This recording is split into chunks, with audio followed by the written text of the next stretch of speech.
Hello everyone, मैं हूं Anil Patidar. Magnet brains Hindi में आपका स्वागत है। दोस्तों, आज के इस लेक्चर में हम लोग क्या पढ़ने वाले हैं? आज के इस लेक्चर में हम लोग बात करेंगे 8वीं क्लास की सामाजिक विज्ञान के अंतर्गत हमारा जो विषय है वो है नागरिक शास्त्र। और हमने इस विषय के पहला अध्याय के सारे कॉन्सेप्ट पूरे कर लिए दोस्तों, भारतीय संविधान के। और इसकी अब बारी आती है दोस्तों कंप्लीट चैप्टर रिवीजन की, यानी पूरे चैप्टर को हम लोग एक साथ पढ़ने वाले हैं। तो बड़ा इंटरेस्टिंग होने वाला है सेशन, तो बने रहिए मेरे साथ, क्योंकि मैं आपके साथ बात करूंगा संविधान की बात। तो दोस्तों, फॉर एग्जांपल संविधान को समझना है तो कुछ उदाहरण से समझ सकते हैं। आप लोग क्रिकेट तो देखते होंगे ना, सभी लोग क्रिकेट देखते हैं, सबको क्रिकेट के बारे में सारी जानकारी होगी। अगर मैं आपसे बोलूँ कि क्रिकेट में अगर हेलमेट कोई पहन सकता है, अगर मान लो कोई गेम चल रहा है तो सारे फील्डर खड़े हुए हैं, क्या कोई फील्डर हेलमेट, पैड या ग्लव्स पहन सकता है? आप बोलोगे सर कैसी बात करिए, तो बैट्समैन पहन सकता है। बैट्समैन के पास ग्लव्स भी होता है, बैट्समैन के पास हेलमेट भी होता है। लेकिन अगर आपसे मैं कहूँ कि भाई एक फील्डिंग करने वाले खिलाड़ी में से एक खिलाड़ी ऐसा होता है जिसके पास ग्लव्स भी होता है, हेलमेट भी होता है और पैड भी पहन सकता है, और वो खिलाड़ी होता है आपका कौन? आपका कीपर। इसका मतलब आप बोलोगे कि यार बाकी खिलाड़ियों को तो दिया नहीं, कीपर को कैसे दे दिया? तो आपका आंसर होगा कि सर नियम है क्रिकेट के, आप नहीं जानते क्या? मैं भी जानता हूँ और आप भी जानते हैं, ये होते हैं नियम। वैसे ही फुटबॉल की बात कर ले, फुटबॉल का मतलब होता है फुट, यानी पैर से उसको मारना होता है। अगर गलती से किसी का हाथ लग जाए उस फुटबॉल को तो क्या होता है? रेफरी आता है, सीटी बजाता है और तुरंत से एक वो उसको येलो कार्ड, रेड कार्ड दे देता है ताकि उसको गेम से बाहर कर दिया जाएगा, फाउल माना जाता है। लेकिन वहीं अगर मान लो कोई एक खिलाड़ी ऐसा भी होता है जो उसको खाली हाथ से ही टच कर सकता है, हालांकि पैर से भी कर सकता है, लेकिन हाथ पैर सबसे उसको रोक सकता है, वो है ये खिलाड़ी। ये खिलाड़ी का मतलब ये होता है गोलकीपर। तो गोलकीपर जो होता है वो फुटबॉल को हाथ से भी छू सकता है, तब उसका कोई फाउल माना नहीं जाएगा। इसका मतलब ऐसा क्यों है? ऐसा इसलिए क्योंकि नियम है, सब कुछ बात नियम की तो है। तो संविधान भी क्या है? संविधान भी नियमों की तो बुक है। संविधान में कुछ नियम लिखे गए, ऐसे दस्तावेज जिसमें नियम लिखे गए हो और शर्तें हो, उसी को हम लोग बोलते हैं संविधान। तो संविधान नियमों का एक समूह है जिसे हम कहा जा सकता है। तो कुल मिलाकर के नियम जब होते हैं तो उसको ऐसा नहीं बोल सकते कि यार ये नहीं किया तो उल्लंघन ही हो जाएगा। तो नियम तो आप समझते हो कि भाई ऐसा ही नियम है। संविधान की बात करें तो हमारा जो पहला टॉपिक था वो था क्या था कि किसी देश को संविधान की ज़रूरत क्यों पड़ती है? किसी देश को संविधान की भला ज़रूरत क्यों पड़ती है? तो पहली बात तो है कि संविधान जो है वो कौन है?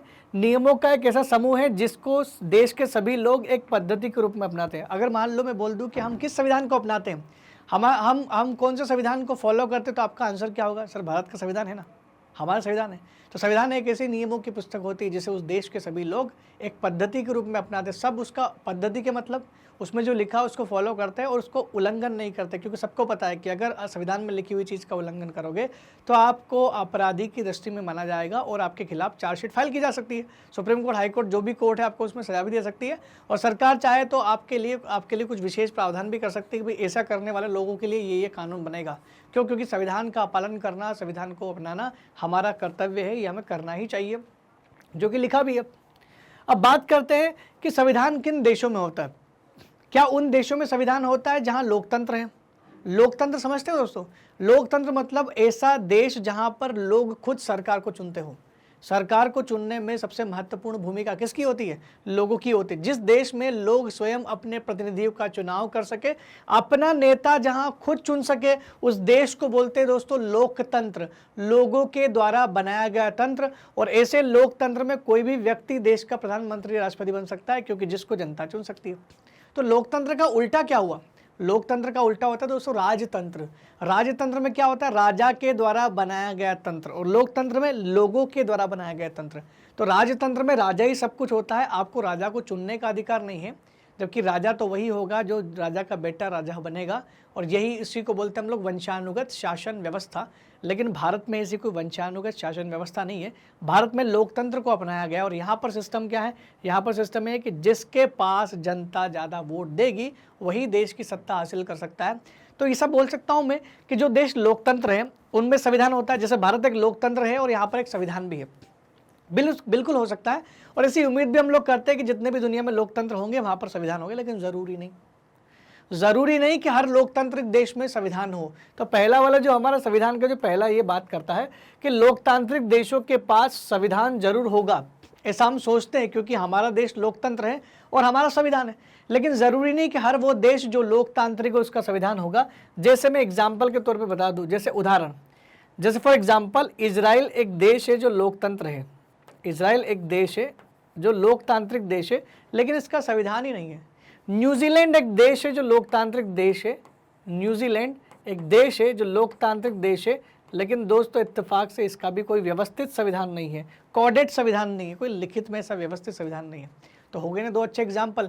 यूनाइटेड किंगडम का नाम, इंग्लैंड का नाम भी दोस्तों इसमें आता है, क्योंकि इंग्लैंड का नाम भी अनरिटन, अलिखित संविधान है। कह सकते हैं कि लोकतंत्र जरूरी नहीं है कि लोकतंत्र में क्या हो, संविधान हो। उसका दूसरा पहलू पढ़ते हैं, जिनके पास संविधान हो वे जरूरी थोड़ी कि लोकतांत्रिक होंगे। हम लोग ये सोचते हैं कि जिन जिन देशों में हमारा जैसा संविधान होगा वो सब देश हमारे जैसे लोकतंत्र हो सकते हैं, तो ज़रूरी नहीं कि हर वो देश जो लोकतांत्रिक देश हो वहाँ संविधान हो। जैसे चीन जो है, चीन के पास दोस्तों संविधान है, लेकिन चीन लोकतांत्रिक थोड़ी ना है, चीन तो साम्यवादी है, साम्यवादी देश है, तो चीन लोकतांत्रिक नहीं है। कैसे कह सकता हूँ मैं, क्यों? क्योंकि चीन में यार लोगों को वोट देने का अधिकार ही खत्म कर दिया। वहाँ के राष्ट्रपति शी जिनपिंग साहब ने क्या किया, संविधान में बदलाव करते हुए लिख दिया कि अब राष्ट्रपति जी का कोई कार्यकाल ही नहीं होगा। जबकि हमारे देश में प्रधानमंत्री का कार्यकाल आप 5 साल से 1 साल भी नहीं बढ़ा सकते, क्योंकि जनता का अधिकार है ना वोट डालने का। कुछ भी कर लो, हम लोग प्रधानमंत्री को वोट देंगे देंगे। इमरजेंसी सिचुएशन को छोड़ दो तो बाकी प्रधानमंत्री का कार्यकाल कभी नहीं बढ़ सकता दोस्तों इस देश में। मैं कह सकता हूँ कि चीन एक संविधान रखता है, लेकिन फिर भी लोकतंत्र नहीं है। तो जिनके पास संविधान है वे दोस्त लोकतांत्रिक हो, जरूरी नहीं, सारे नहीं हो सकते। जैसे कि चीन, मैंने एग्जांपल दिया। यहाँ पर जो लोकतांत्रिक देश है उनके पास संविधान हो, ये हम लोग उम्मीद जरूर कर सकते हैं, लेकिन वो भी जरूरी नहीं है। तो यहाँ पर 2 पहलू हम लोगों ने पढ़े हैं। संविधान वो चीज़ है जिसके जरिए हम तय कर सकते हैं कि सरकार कैसी होनी चाहिए, और देश की रक्षा के आदर्श भी विकसित होते हैं। मतलब संविधान ही हमें यह अधिकार देता है कि हम तय कर सकते हैं कि कोई देश की सरकार कैसी होना चाहिए। अब ये हम लोग तय कैसे कर सकते हैं कि भाई संविधान हमारा है, हम लोग कैसे तय कर सकते हैं? वोटिंग राइट्स, ये जो हमारी उंगली है ना जिससे हम लोग वोट देते हैं, ये बहुत पावर है इस उंगली में। इस एक उंगली से सत्ता पलट जाती है, और इसी को बोलते हैं वयस्क मताधिकार, सार्वभौमिक वयस्क मताधिकार। और ये वोट देने का, मतदान करने का अधिकार ही हमें सबसे महान, हमें सबसे पावरफुल बनाता है। जनता इस देश में संप्रभु है, सबसे पावरफुल जनता है, क्योंकि वही जनता शक्ति प्रदान करती सरकार को। हमारी सरकार कैसी हो, हमारा नेता कैसा हो, अक्सर हम लोग बोलते हैं कि हमारा नेता कैसा हो, नरेंद्र मोदी जैसा हो, हमारा नेता कैसा हो, राहुल गांधी जैसा, मतलब हो सकता है हो। तो कुल मिला के कह सकते हैं कि हम जब नारे देते हैं इसका मतलब क्या है, हम खुद चुन रहे हैं कि हमारी सरकार कैसी होनी चाहिए, तथा देश की रक्षा के आदर्श भी विकसित होते हैं। देश की रक्षा के आदर्श भी विकसित होते हैं मतलब अगर संविधान हमें सरकार चुनने की व्यवस्था आज़ादी देता है, तो हम लोग ऐसी सरकार चुनेंगे ना जो देश की रक्षा करेगी, और साथ ही साथ लोगों के अंदर देश के प्रति प्रेम भी जाग उठेगा। और जाहिर है दोस्तों होता ही है, अगर मैं अभी आपके सामने मैं आप नेशनल एंथम बचा दूँ, जो भी लोग सुनेंगे उनको एकदम से गूज बम्स यानी जो है रूहें खड़ी हो जाती है, क्योंकि इस गाने में पता नहीं क्या बात है कि हर हिंदुस्तानी के दिल में जगह बनाए हुए हैं कि जब भी जन गण मन चलता है, अचानक से हमारे अंदर एक पेट्रोटिज्म की भावना, देशभक्ति की भावना पैदा हो जाती है। खासकर जब पाकिस्तान और हिंदुस्तान का मैच चल रहा हो और उस समय नेशनल एंथम लगाई जाए, तो ऐसा लगा है कि बस अभी मैं ही जाके बस वहीं घर पे ही खड़े होकर के सम्मान देने का मन करता है, क्योंकि वो अलग ही एक सिचुएशन होती है। कई बार ऐसा आपने देखा भी होगा। ये संविधान बनाया किसने दोस्तों? कौन थे वो लोग जिसने संविधान बनाया?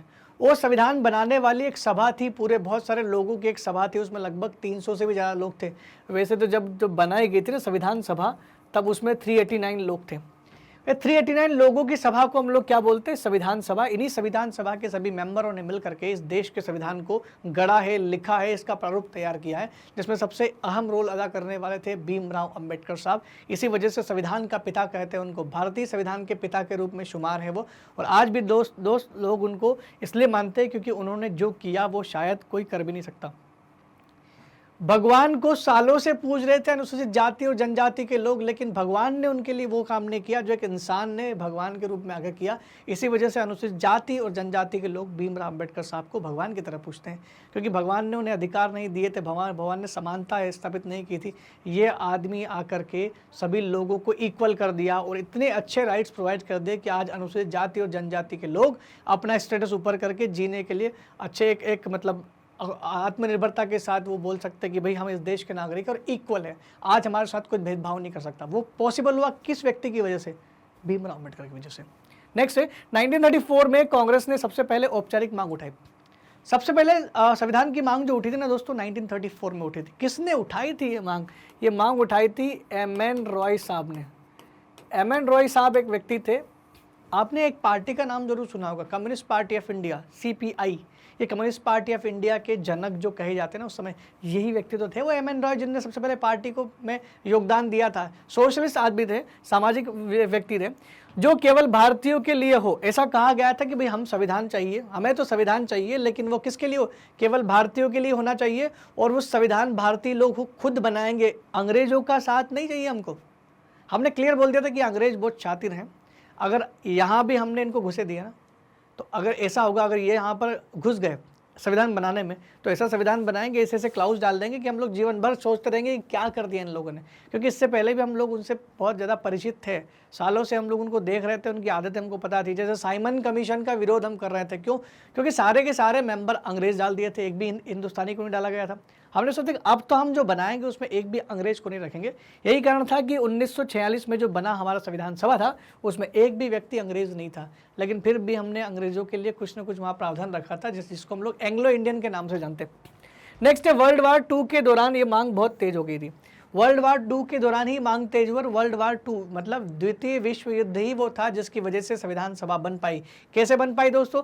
आपको पता द्वितीय विश्व युद्ध कब हुआ था? 1939 में हुआ था। द्वितीय विश्व युद्ध जब हिटलर ने पोलैंड पर आक्रमण कर दिया था ना, जब हिटलर ने पोलैंड पर आक्रमण किया, पूरी दुनिया एकदम से चौंक गई कि यार अगर हिटलर को नहीं रोका गया तो पूरी दुनिया को तबाह कर देगा, क्योंकि इसकी नीतियाँ कुछ ऐसी हैं। तो हिटलर को रोकने के लिए 1939 में लड़ाई शुरू हो गई, और ऐसे में पूरी दुनिया के बहुत सारे देश उस लड़ाई में शामिल हो गए, जिसे कहा गया द्वितीय विश्व युद्ध। इस द्वितीय विश्व युद्ध में इंग्लैंड भी शामिल था, और इंग्लैंड को ब्रिटेन को लड़ने के लिए सैनिकों की जरूरत थी।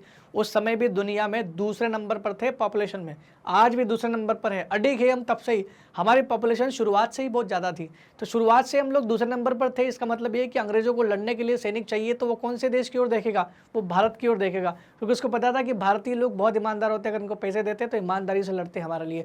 तो उनको लगा कि भारतीय लोग लड़ेंगे, लेकिन भारतीयों के अंदर आज़ादी की एक नई उम्मीद जाग उठी थी, और हम सोचते थे कि अंग्रेजों से आज़ादी तो चाहिए ही चाहिए। इस वजह से हमारे सैनिकों ने उनके लिए 1939 में लड़ने से इनकार कर दिया कि हम तभी लड़ेंगे जब कांग्रेस बोलेगी, और कांग्रेस ने बोला हम तभी अलाउ करेंगे जब आप संविधान सभा बना करके हमारा संविधान बनाने की आश्वासन दो कि हम लोग आज़ाद होना चाहते हैं और हमारा संविधान खुद का होना चाहिए, जिसमें हम खुद बनाएंगे। हमने सारी मांग उनके सामने रख दी। 1939 में जब युद्ध हो रहा था तो अंग्रेज लोग मजबूर हो गए कि यार सैनिक तो चाहिए, अगर ये लोग नहीं लड़ेंगे तो हम लोग कैसे काम करेंगे? तो सैनिकों की कमी होने की वजह से और सैनिक का साथ चाहिए था, इस वजह से अंग्रेजों ने मजबूर होकर के 1940 में भारत की संविधान सभा की मांग को, संविधान की मांग को स्वीकार कर लिया और बोला कि ठीक है आपके लिए संविधान सभा बनाएंगे। और दिसंबर 1946 में संविधान सभा का गठन किया गया, और उस संविधान सभा में पहली जो बैठक हुई थी उस संविधान सभा की, वो पहली बैठक हुई थी 9 दिसंबर को। 9 दिसंबर 1946 को संविधान सभा की पहली बैठक हुई थी, फर्स्ट सिटिंग हुई थी। और इस पहली बैठक में दोस्तों आपको जानकर हैरानी होगी कि टोटल लोग कितने थे? 389 लोग थे। लेकिन उस दिन केवल कितने लोग आए दोस्तों? उस दिन लोग केवल जो है, देखिए अगर मैं आपसे बोलूं कि 389 लोग हैं, 389 लोग हैं, उसमें से आधे लोग भी नहीं आए, 200 लोग भी नहीं आए, तो फिर कैसे क्या होगा? तो उस दिन जो है लगभग 171 ऐसे कुछ लोग आए थे, मतलब लगभग 200 से भी कम लोग आए, 211 लोग आए थे आई थिंक, ये एग्जैक्ट आंकड़ा है उसका। 211 लोग आए केवल, कितने में से? 389 में से। मतलब इसका मतलब है कि देश के ही लोग देश का संविधान बनाने के लिए आने की भी इच्छा नहीं रखते थे, और 211 लोग आए केवल 389 में से। सोचो 389 में से 211 लोग आते हैं दोस्तों, तो इसका मतलब है कि क्या संविधान बनना चाहिए। लेकिन इन लोगों ने परवाह न करते हुए संविधान की मांग को आगे बढ़ाया और संविधान बनाने की कोशिश की। और 1946 से लेकर के 1949, 1946 से 1949 तक इन्होंने लगातार बैठकें की। इन 3 साल में लगभग ये टोटल जो टाइम लगा ना इन लोगों को, इनको लगा 2 साल 11 महीने 18 दिन, 11 महीने और 18 दिन। इस समय में इन्होंने भारत के संविधान को कंप्लीट कर लिया। लगभग 3 साल का समय लगा, और इस 3 साल के समय में 2 साल 11 महीने 18 दिन तक इन्होंने लगातार चर्चा की, और भारत का एक संविधान, इतना अच्छा संविधान बना दिया कि बस उसकी कोई बात, अब तक वो संविधान चल रहा है, इसका मतलब उसमें त्रुटियां नहीं है। तो इतने सारे काम किसने किए? संविधान सभा ने किए। आप लोग समझ गए होंगे, पहली बैठक 9 दिसंबर को होती है, और अंतिम बैठक जिस दिन संविधान हमारा पारित हो जाता है, वो पारित होने की डेट आपको पता होना चाहिए, याद होना चाहिए, याद रखना पड़ेगा कि जिस दिन संविधान कंप्लीटली बन गया था वो था आपका 26 नवंबर 1949। इस दिन संविधान हमारा बन के तैयार हो गया था। लागू कब हुआ था? 26 जनवरी 1950 को लागू हुआ था। ये जानते हैं दोस्तों आप लोग, 26 जनवरी 1950 को देश का संविधान लागू हो गया था, लेकिन 26 नवंबर 1949 को देश का संविधान कंप्लीटली तैयार हो गया था, पारित हो गया था। पारित होने और लागू होने में अंतर होता है दोस्तों। 26 नवंबर 1949 को 49 को हमारे देश का संविधान पारित हो गया था। पारित होना मतलब पास होना। जैसे फॉर एग्जांपल अगर देश में आज कोई कानून बनाना है तो संसद क्या करती है? लोकसभा और राज्यसभा कोई बिल लेकर के आती है, तो लोकसभा और राज्यसभा में वो बिल पास हो जाता है। तो जब लोकसभा और राज्यसभा में कोई बिल पास होता है तो उसको हम लोग बोलते हैं बिल पारित हो गया। लेकिन जैसे ही राष्ट्रपति जी उस पर साइन करते हैं और देश में लागू करते हैं तो राष्ट्रपति जी की साइन के साथ उदय वो जो कानून है वो लागू हो जाता है। तो लागू होने में और पारित होने में जमीन आसमान का फर्क है दोस्तों। यानी एक संसद पारित करती है और लागू राष्ट्रपति साहब करते हैं, तो दोनों में अंतर तो है। ये अंतर आपको समझ में आ गया होगा, तो हम लोग आगे बढ़ते हैं कि भाई संविधान सभा के सामने चुनौतियाँ क्या थी। अच्छा, एक ये चीज़ हम लोग समझ लेते हैं कि भारत के हमने संविधान सभा की बात तो कर ली, हम लोग नेपाल की बात कर लेते हैं। हम भी भारत की संविधान सभा की चुनौतियों की बात करेंगे, हम लोग नेपाल की बात कर लेते हैं। ये नेपाल के प्रधानमंत्री आपको दिखाई दे रहे हैं। 2015 में नेपाल में पहली बार अच्छा अपना संविधान बनाया, स्वतंत्र नेपाल का संविधान बोलते हैं उसको। नेपाल इसी दिन पूरी तरह से लोकतांत्रिक बन गया था। इससे पहले इसका मतलब ये नहीं था कि इससे पहले संविधान नहीं था, इसका मतलब ये नहीं था कि इससे पहले लोकतंत्र था ही नहीं। वो लोकतंत्र था, लेकिन कुछ हद तक लोकतंत्र था, पूर्ण लोकतंत्र नहीं बना था नेपाल का संविधान 2015 तक जब तक कंप्लीट नहीं हो गया, नेपाल पूरी तरह से लोकतंत्र नहीं बना। तो नेपाल का संघर्ष क्या है, नेपाल में हुआ क्या था? नेपाल में नए संविधान की मांग हो रही थी 2006 में। दोस्तों, नए संविधान की मांग हो रही थी, इसका मतलब पहले कुछ था तो नए की मांग हो रही है। क्या हमारे देश में कभी नए संविधान की मांग हुई? हमारे देश में आज तक नए संविधान की मांग नहीं हुई। क्यों? क्योंकि हमारा संविधान इतना परफेक्ट है, इतना हमारा परिपक्व संविधान है कि हमें नए संविधान की आवश्यकता नहीं है। दोस्तों, आपको पता है फ्रांस और रशिया जैसे देशों ने लगभग 5 बार, किसी ने 3 बार तो किसी ने 5 बार अपने संविधान को बार बार लिखा है, क्योंकि उनको लगा कि इनके देश के लोगों के लिए संविधान सही नहीं था।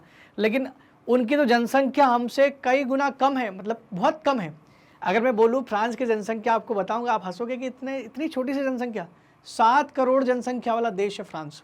7 करोड़ वाला जनसंख्या वाला देश अपना संविधान 5 बार लिखता है, और वहीं 121 करोड़ वाला जनसंख्या वाला देश जिसकी जनसंख्या लगातार बढ़ रही है उसको एक बार के बाद अभी तक संविधान लिखने की जरूरत नहीं पड़ी। इसका मतलब तो साफ है कि हमारे संविधान निर्माताओं के पास इतने अच्छे गुण थे कि उन्होंने इतना अच्छा मॉडर्न कॉन्स्टिट्यूशन बनाया था कि आने वाली पीढ़ियाँ 100 सालों तक इस संविधान के साथ जी सकती है, क्योंकि उसमें ऐसे तत्व थे दोस्तों। इतना अच्छा संविधान बनाया गया था। माननी पड़ेगी हमें, बहुत बहुत दिल से तहे दिल से शुक्रगुजार होना चाहिए उन लोगों का जिसने देश के लिए संविधान को लिखा, क्योंकि उन्होंने इतना अच्छा लिखा कि बार बार संविधान को बदलने की जरूरत हमें नहीं पड़ी।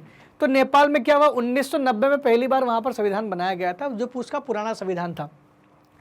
सर्वोच्च सत्ता किसके हाथ में थी उस समय? राजा के हाथ में थी। संविधान भले ही बना 1990 में, भले ने संविधान बना दिया, लेकिन फिर भी वहां राष्ट्रपति के बजाय कौन था? राजा के पास सारी शक्तियां थी। उन्होंने बोला ठीक है, आपको चुनाव करवाने करा लो, प्रधानमंत्री बनना है बन लो, जो भी करना कर लो, लेकिन सारी पावर किसके पास होगी? मेरे पास, राजा के पास ही होगी।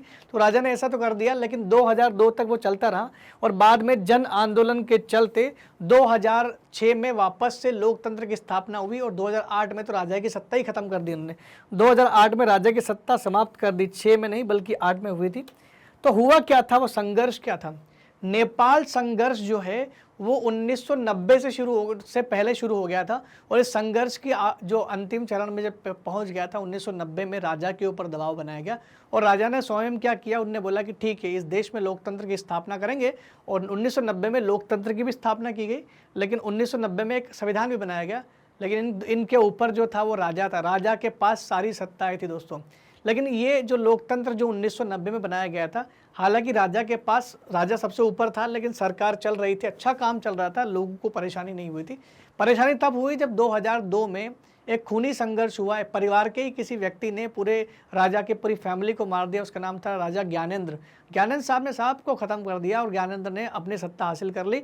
और जैसे ही 2002 में वो आया, उसने सेना की मदद लेकर के जो शक्तियाँ 1990 में सरकारों को दी गई थी ना, लोकतंत्र में दी गई थी, वो सारी शक्तियाँ 2005 तक सारी अपने पास खींच ली और दोबारा से 1990 के पहले वाला शासन स्थापित कर दिया। लोग परेशान हो गए कि ये तो गलत हुआ है, ऐसा तो नहीं होने देंगे। बड़ी मुश्किल से 1990 में हमने संविधान बनवाया था, बड़ी मुश्किल से 1990 में लोकतंत्र की स्थापना हुई थी और दोबारा से अगर 2005 में ये चीज़ आ रही है तो सबसे गलत है। तो 2006 में कुछ माओवादी संगठन ने 12 सूत्री कार्यक्रम लगाया, 12 सूत्री समझौता किया और 2006 में राजा के ऊपर दबाव डालना शुरू किया। लोगों की मदद से लोग विद्रोह करना शुरू हो गए। छोटा सा देश है नेपाल, पूर्ण हिंदू राष्ट्र है, छोटा सा देश होने के बावजूद भी वहाँ के लोगों ने वहाँ पर विद्रोह किया और राजा को दबाने का प्रयास किया। राजा दबाव में आ गया और राजा ने दबाव में आकर के लोकतांत्रिक सरकार बनाने की आज़ादी दे दी और 2006 में उनको बोला कि ठीक है, आप लोकतांत्रिक राजनीतिक दल को बोल दिया कि आप सरकार बना लो, आपके पास पावर रहेगी, मैं सबसे ऊपर रहूँगा। 1990 वाला सेशन वापस से कर लेते हैं। लेकिन लोगों को ये मंजूर नहीं था। लोगों को क्यों मंजूर नहीं था? क्योंकि राजा ज्ञानेंद्र आया, कल से कोई दूसरा राजा आ जाएगा तो, क्योंकि राजा को अगर सारी पावर दी जाएगी तो राजा का तो दिमाग है, चेंज होता रहता है। कभी उसके अंदर लालच आ गया, कभी प्रेम आ गया, कभी घृणा आ गई, कभी क्रोध आ गया। तो ये तो इंसान की फितरत है, बदलती रहती है। हमें किसी इंसान को सबसे ऊपर रखना ही नहीं है, हम संविधान की बात करते हैं। इसलिए 2006 में आंदोलन शुरू हुआ, 2008 में जाकर के नेपाल के सभी लोगों ने मिल करके राजतंत्र को पूरी तरह खत्म कर दिया और लोकतंत्र को और नेपाल को 2008 में बना दिया पूर्ण लोकतंत्र। लेकिन केवल लोकतंत्र बनने से कुछ नहीं होगा, संविधान बनना चाहिए।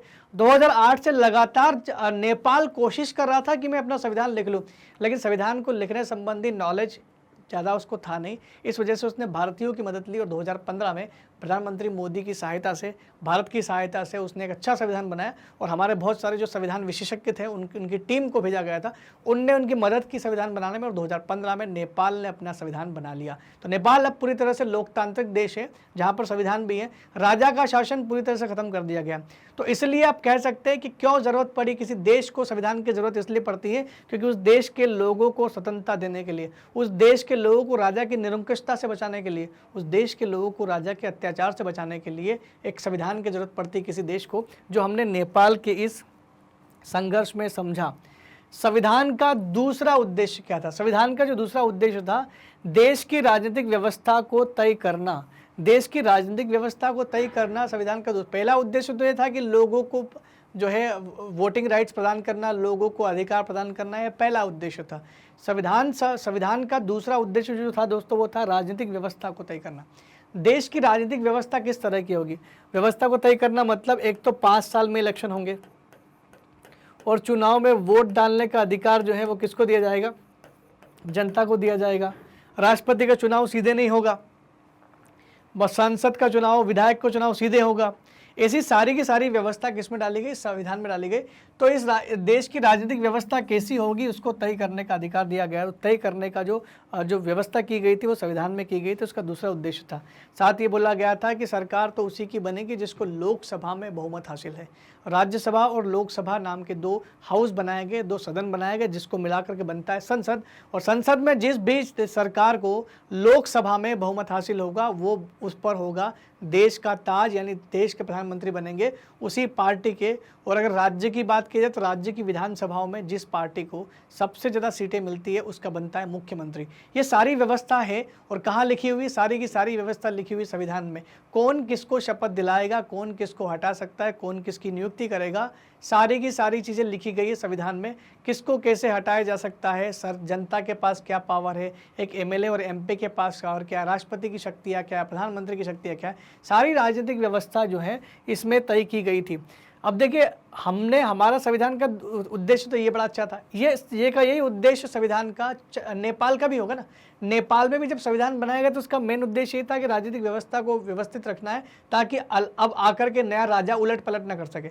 यानी आर्मी को भी इतनी पावर नहीं देना, आर्मी को ज़्यादा पावर दे दोगे तो आर्मी तख्ता पलट कर देती है। पाकिस्तान में आर्मी को बहुत पावर दे के रखी है, इसलिए पाकिस्तान में अक्सर आर्मी जो होती है सरकार पलटने का काम करती है। भारत में आर्मी को इतनी पावर नहीं कि सरकार पलट दे। सरकार के मामले में आर्मी कोई हस्तक्षेप नहीं कर सकती। आर्मी का केवल काम देश की रक्षा करना है और आर्मी वो भली भांति कर सकती है। इंडियन आर्मी का नाम इसी वजह से चलता है कि वो देशभक्ति को लेकर के उनका जो जोश है वो चरम सीमा पर है और इसीलिए इंडियन आर्मी की हमें हमेशा रिस्पेक्ट करना चाहिए। नेपाल का पुराना संविधान जो बनाया गया था 1990 में, उसमें शासन की बागडोर राजा और मंत्रिपरिषद के हाथ में थी, लेकिन ये उस समय की राजनीतिक व्यवस्था थी। लेकिन जैसे ही नेपाल का नया शासन आया, अब नेपाल में लोकतांत्रिक शासन स्थापित किया गया, जो किसके अनुसार काम कर रहा था, संविधान के हिसाब से काम चल रहा था। तो लोकतांत्रिक शासन पद्धति जहाँ भी होती है वहाँ संवैधानिक नियमों की भूमिका होती है।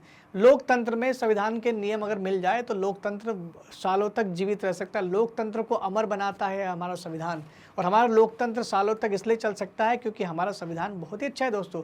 और ये संविधान इतना अच्छा है कि शायद हमें 100 साल तक तो अभी देखने की जरूरत भी नहीं है, शांति से हम लोग इस देश में रह सकते हैं, कोई दिक्कत नहीं। यह देश हमारा है और हमें इस देश में पूरा योगदान देना पड़ेगा। अगर आप देख रहे हैं अपने आसपास कुछ गलत धारणाएं चल रही है, या कुछ कट्टरवाद चल रहा है, या दंगे फसाद जैसी कोई घटना चल रही है, तो आपको उन घटनाओं पर ध्यान नहीं देना चाहिए कि अगर उसकी ओर आकर्षित नहीं होना चाहिए। और साथ ही उन लोगों को, हो सकता है कि आप में आपका कोई मित्र उसमें जुड़ा हुआ, उसको मना कर सकते हैं कि भाई गलत कर रहा है, जो गलत है वो गलत है, वो हमेशा गलत होता है।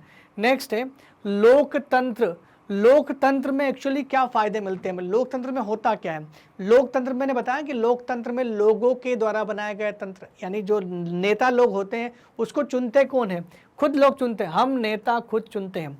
हम नेता खुद क्यों चुनते हैं, ताकि हमें उस व्यक्ति की छवि का तो पता होता है ना। आपके क्षेत्र में कोई एमएलए खड़ा है, तो क्या हम लोगों को ये नहीं पता कि हमारे क्षेत्र का जो एमएलए है उसकी प्रवृत्ति कैसी है, यानी उसका नेचर कैसा है, व्यवहार कैसा है। ऑब्वियसली बात है, अगर वो ईमानदार आदमी है तो हम उसको वोट देंगे। और ताकि क्या हो सकता है, हम लोग अपने नेता को इसलिए चुनते हैं ताकि सत्ता को वे जिम्मेदारी से इस्तेमाल करें, सत्ता का दुरुपयोग न करें, जिम्मेदारी से इस्तेमाल करें, यही सोच कर हम लोग वोट देते हैं। लेकिन दोस्तों कई बार आपने देखा होगा कि देश में करप्शन बहुत ज़्यादा है। इसका मतलब ये है कि लेकिन दुरुपयोग से बचा तो नहीं जा सकता। दुरुपयोग से केवल तब बचा जा सकता है जब तक वो नेता ईमानदार ना हो सकता है कि वो नेता चुनाव से पहले तक बहुत ईमानदार था, और जैसे ही चुनाव जीतने के बाद उसको पैसों का जो है, पैसों की जो चाशनी होती है ना, पैसों का जो स्वाद होता है वो मिल जाता ना इंसान को, तो शायद कोई चीज़ भी उसको, हर एक चीज़ उसको छोटी लगती है। हर ईमानदारी हो गई, सिद्धांत हो गए, सब अलग चले जाते हैं, खाली पैसा कमाना उसका उद्देश्य रह जाता है। तो कई बार ऐसा होता है कि दुरुपयोग हो सकता है। तो दुरुपयोग को रोकने के लिए लोकतंत्र में संविधान के द्वारा दुरुपयोग को रोका जा सकता है। लोकतंत्र में संविधान ही ऐसी चीज़ है जो दुरुपयोग को रोक सकता है। इसमें सब कुछ लिखा गया है। इलेक्शन कमीशन के पास पूरा राइट से अगर कोई करप्शन लेता हुआ पकड़ा गया, या किसी के पास आय से ज़्यादा संपत्ति मिल गई, तो उसको चुनाव से बाहर कर सकते हैं। करप्शन करने वालों के लिए सीबीआई जांच बिठा सकते हैं। सब कुछ तो होता है, रोकने के तरीके तो, लेकिन फिर भी उससे लोग बच जाते हैं। इसका मतलब दुरुपयोग तो हो सकता है। आइए इस दुरुपयोग को थोड़ा सा कहानी के माध्यम से, स्कूल की कहानी के माध्यम से समझने का प्रयास करते हैं। आपके एनसीईआरटी में आप एक कहानी पढ़ोगे जिसमें एक मॉनिटर की कहानी है और एक सीधे साधे बच्चे की कहानी है जो पढ़ता है। एक मॉनिटर जो कि उद्दंड बालक है, थोड़ा सा दबंग टाइप का है। हालांकि सब कक्षा के कोई भी लोग उस मॉनिटर को पसंद नहीं करते। उस मॉनिटर का नाम है सुरेश, और ये आपको देख पा रहे होगे। सुरेश की शक्ल में दिखा दूँ आपको, ये है सुरेश की शक्ल। ये सुरेश शक्ल से शातिर लग रहा है कि भाई ये कुछ ना कुछ तो झोल करने वाला है। तो इस कहानी में झोल क्या करता है, होता क्या है कि टीचर जो श्रीमती राव है वो किसी वजह से बाहर चली जाती है, और चूंकि उस क्लास का जो मॉनिटर है सुरेश है, तो सुरेश को वो जिम्मेदारी देके जाती है कि आप जिम्मेदारी से इस क्लास को शांत रखिएगा। अगर कोई भी मस्ती करता है, कोई भी हल्ला करता है, शोर मचाता है या अनुशासनहीनता करता है, तो मुझे इसकी इत्तला दे, मुझे इसकी सूचना दे। सुरेश को लगा कि अब टाइम आ गया बदला लेने का, क्योंकि चूंकि वो दबंग है और ज़्यादातर लोग उसको पसंद भी नहीं करते क्लास में। क्लास का सबसे पढ़ने वाला बच्चा होता है अनिल, और ये अनिल जो बेचारा चुपचाप पढ़ रहा होता है, लेकिन उसको लगा कि आज अनिल की खिंचाई करनी पड़ेगी। तो वो अनिल को बार बार बोलता है कि आज तो मैडम से तेरी शिकायत करूंगा कि बहुत शोर मचा रहा है। अनिल बोल रहा है मैंने तो ऐसा कुछ किया ही नहीं, जब मैंने ऐसा कुछ किया ही नहीं तो फिर मेरा नाम क्यों लेगा। लेकिन फिर भी जैसे ही मैडम राव आती है, वो मैम राव के सामने अनिल की शिकायत कर देता है कि मैम ये अनिल बहुत ज़्यादा शोर मचा रहा था, किसी की बात नहीं सुन रहा था और मेरी बात भी नहीं सुन रहा था। तो मैडम को आया गुस्सा, और उन्होंने अनिल को सजा के रूप में बोल दिया कि 100 बार ये लिखो कि मैं मॉनिटर को परेशान नहीं करूंगा, मैं मॉनिटर को परेशान नहीं करूंगा, मैं मॉनिटर को परेशान नहीं करूंगा। ऐसा 100 बार लिखने को उसको बोला। अनिल ने बोला कि जब मैंने कुछ किया ही नहीं है मैडम, तो फिर मैं सजा क्यों भुगतूं।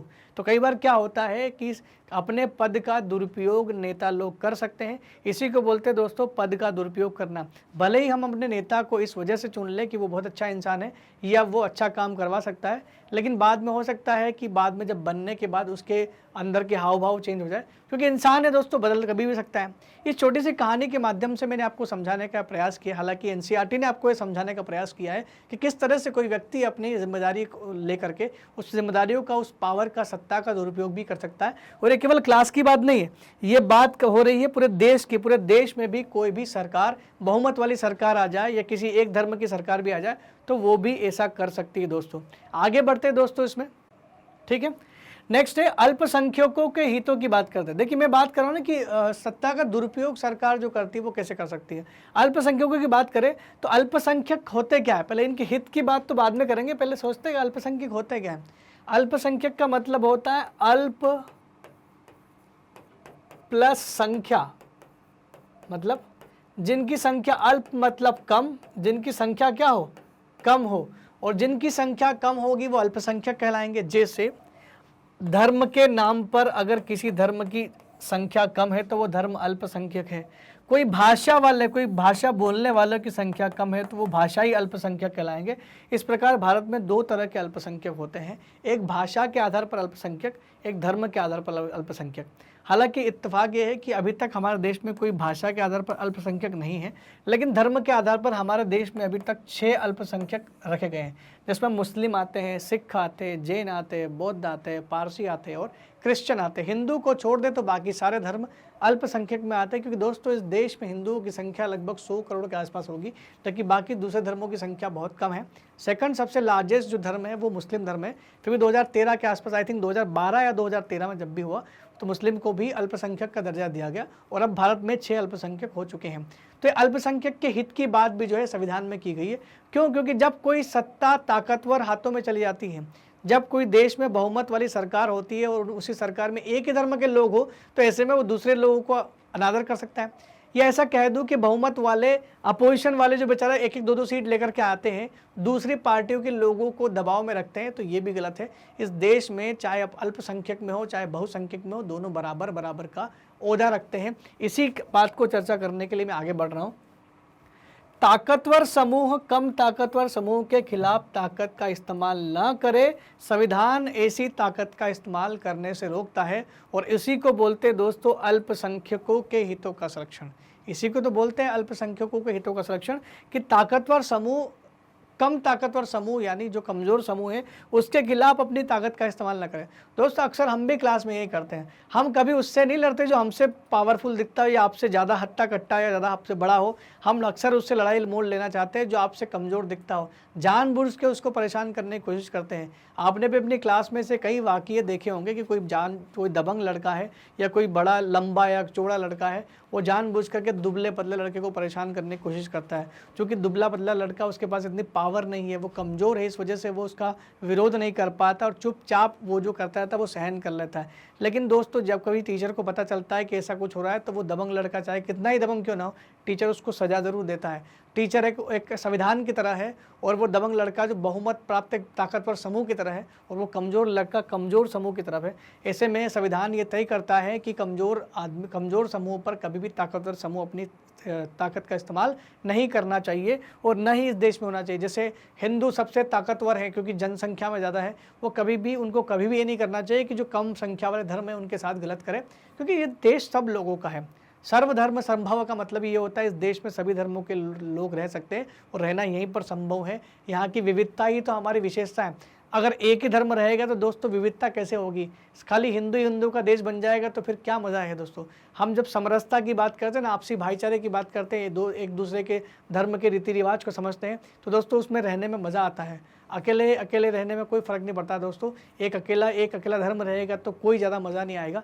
क्यों? क्योंकि इसके एग्जाम्पल बहुत सारे, दुनिया में बहुत सारे देश है जहाँ एक अकेला धर्म है, लेकिन फिर भी भारत उन धर्मों से कहीं आगे है। आप पाकिस्तान की बात कर लो ना दोस्तों, पाकिस्तान जो है एक प्योर मुस्लिम कंट्री माना जाता है, वहाँ का धर्म भी मुस्लिम धर्म बना दिया गया है, लेकिन फिर भी पाकिस्तान में लोग बहुत परेशान हैं। क्योंकि इसका मतलब ये नहीं कि एक धर्म होने से देश तरक्की कर सकता है। देश तरक्की करता है देश के लोगों की सोच से, वो धर्मनिरपेक्षता वाली होनी चाहिए, जो अगले चैप्टर में मैं आपको बताऊंगा। संविधान का महत्वपूर्ण कार्य ही यही है कि ऐसे दबाव समूह को रोका जाए। लोकतंत्र में भी ऐसा बहुमत दल की सरकार कर सकती है। लोकतंत्र में हम लोग सोचते हैं कि लोकतंत्र है हमारे देश में तो ऐसा कुछ नहीं हो सकता, लेकिन लोकतंत्र में भी ऐसा होता है कि जब बहुमत दल की सरकार आ जाती है तो वो क्या करती है, कुछ ऐसे फैसले लेती है जिससे अपोजिशन वाले जो अल्प सीटें लेकर के आते हैं ना, कम सीटें। मान लो फॉर एग्जाम्पल, अभी आपको पता तो है ना कि देश में सरकार किसकी चल रही है? देश में सरकार चल रही है मोदी साहब की। राहुल गांधी के पास, बेचारे के पास कम सीटें हैं, हालांकि सीटें लेकर के आए वो 44 के आसपास कुछ सीटें, 50 से कम सीटें हैं। तो मान लो 50 सीटें राहुल गांधी के पास में, और इधर 300 साढ़े 300 सीटें लेकर के बहुमत के साथ अडिग बने हुए मोदी साहब। मोदी साहब की पार्टी जो है वो जो चाहे डिसीजन ले सकती है, क्यों? क्योंकि कोई भी बिल पारित कराना होगा वो पारित करवा सकते हैं, क्योंकि उनके पास बहुमत है। लेकिन गलत बिल पारित कराएंगे तो अपोजिशन वाले विरोध तो करेंगे, लेकिन जानबूझ के, क्योंकि आपके पास पावर है, आप उनको दबाते रहोगे। अल्पमत की सरकार का, यानी अल्पमत वाले जो लोग होते हैं, जो अपोजिशन वाले होते हैं, उनकी बात सुनने का सबको अधिकार है और पूरे देश को उनकी बात भी सुननी पड़ेगी। राहुल गांधी को भले ही लोग कम सुनना पसंद करते हैं, लेकिन हो सकता है कि संसद के मंच पर खड़े होकर वो अच्छी बात भी बोल सकते हैं। उनको गौर से सुनेंगे तो शायद आपको समझ में आएगा कि यार ठीक ठाक बात तो बोल रहा है कहीं ना कहीं। तो ज़रूरी नहीं कि भाई बहुमत जो बोल रहा है वो हमेशा सच हो, कभी कभार अल्पमतों की बात भी सुन लेना चाहिए। तो लोकतंत्र में कभी कभार क्या होता है कि लोकतंत्र में बहुमत दल की सरकार ऐसा कर सकती है, ऐसे फैसले लागू करती है जिससे अल्पसंख्यकों की सहमति न हो, जिससे अल्पसंख्यकों की सहमति न हो। मान लो फर्ज करो कि किसी पार्टी में एक भी मुस्लिम या एक भी सिख या एक भी क्रिश्चियन और दूसरे धर्म के लोग है ही नहीं, उस पार्टी के सभी मेंबर ऑफ पार्लियामेंट सारे के सारे लोग हिंदू हैं और पार्टी का जो मेन हेड है वो भी हिंदू है, कट्टर हिंदू है। तो ऐसे में क्या वो हिंदू के लिए ही सारे नियम बनाएगा, बाकी धर्मों की अवहेलना कर सकता है क्या? लोकतंत्र में ऐसा हो सकता है दोस्तों, लेकिन उसके लिए अपोजिशन बैठी हुई है, उसके लिए हमारी मीडिया है जो सरकार पर दबाव डालेगी, उसके लिए सुप्रीम कोर्ट है जो सरकार पर दबाव डालेगी। कहीं ना कहीं लोकतंत्र में बचाव के बहुत सारे तरीके हैं। तो ये आपने समझा अल्पसंख्यकों के हितों की बात। अब उसी तरह अल्पसंख्यकों को जो दबाव वाले मैंने बात बताई, उसको एक कहानी के रूप में समझ लेते हैं।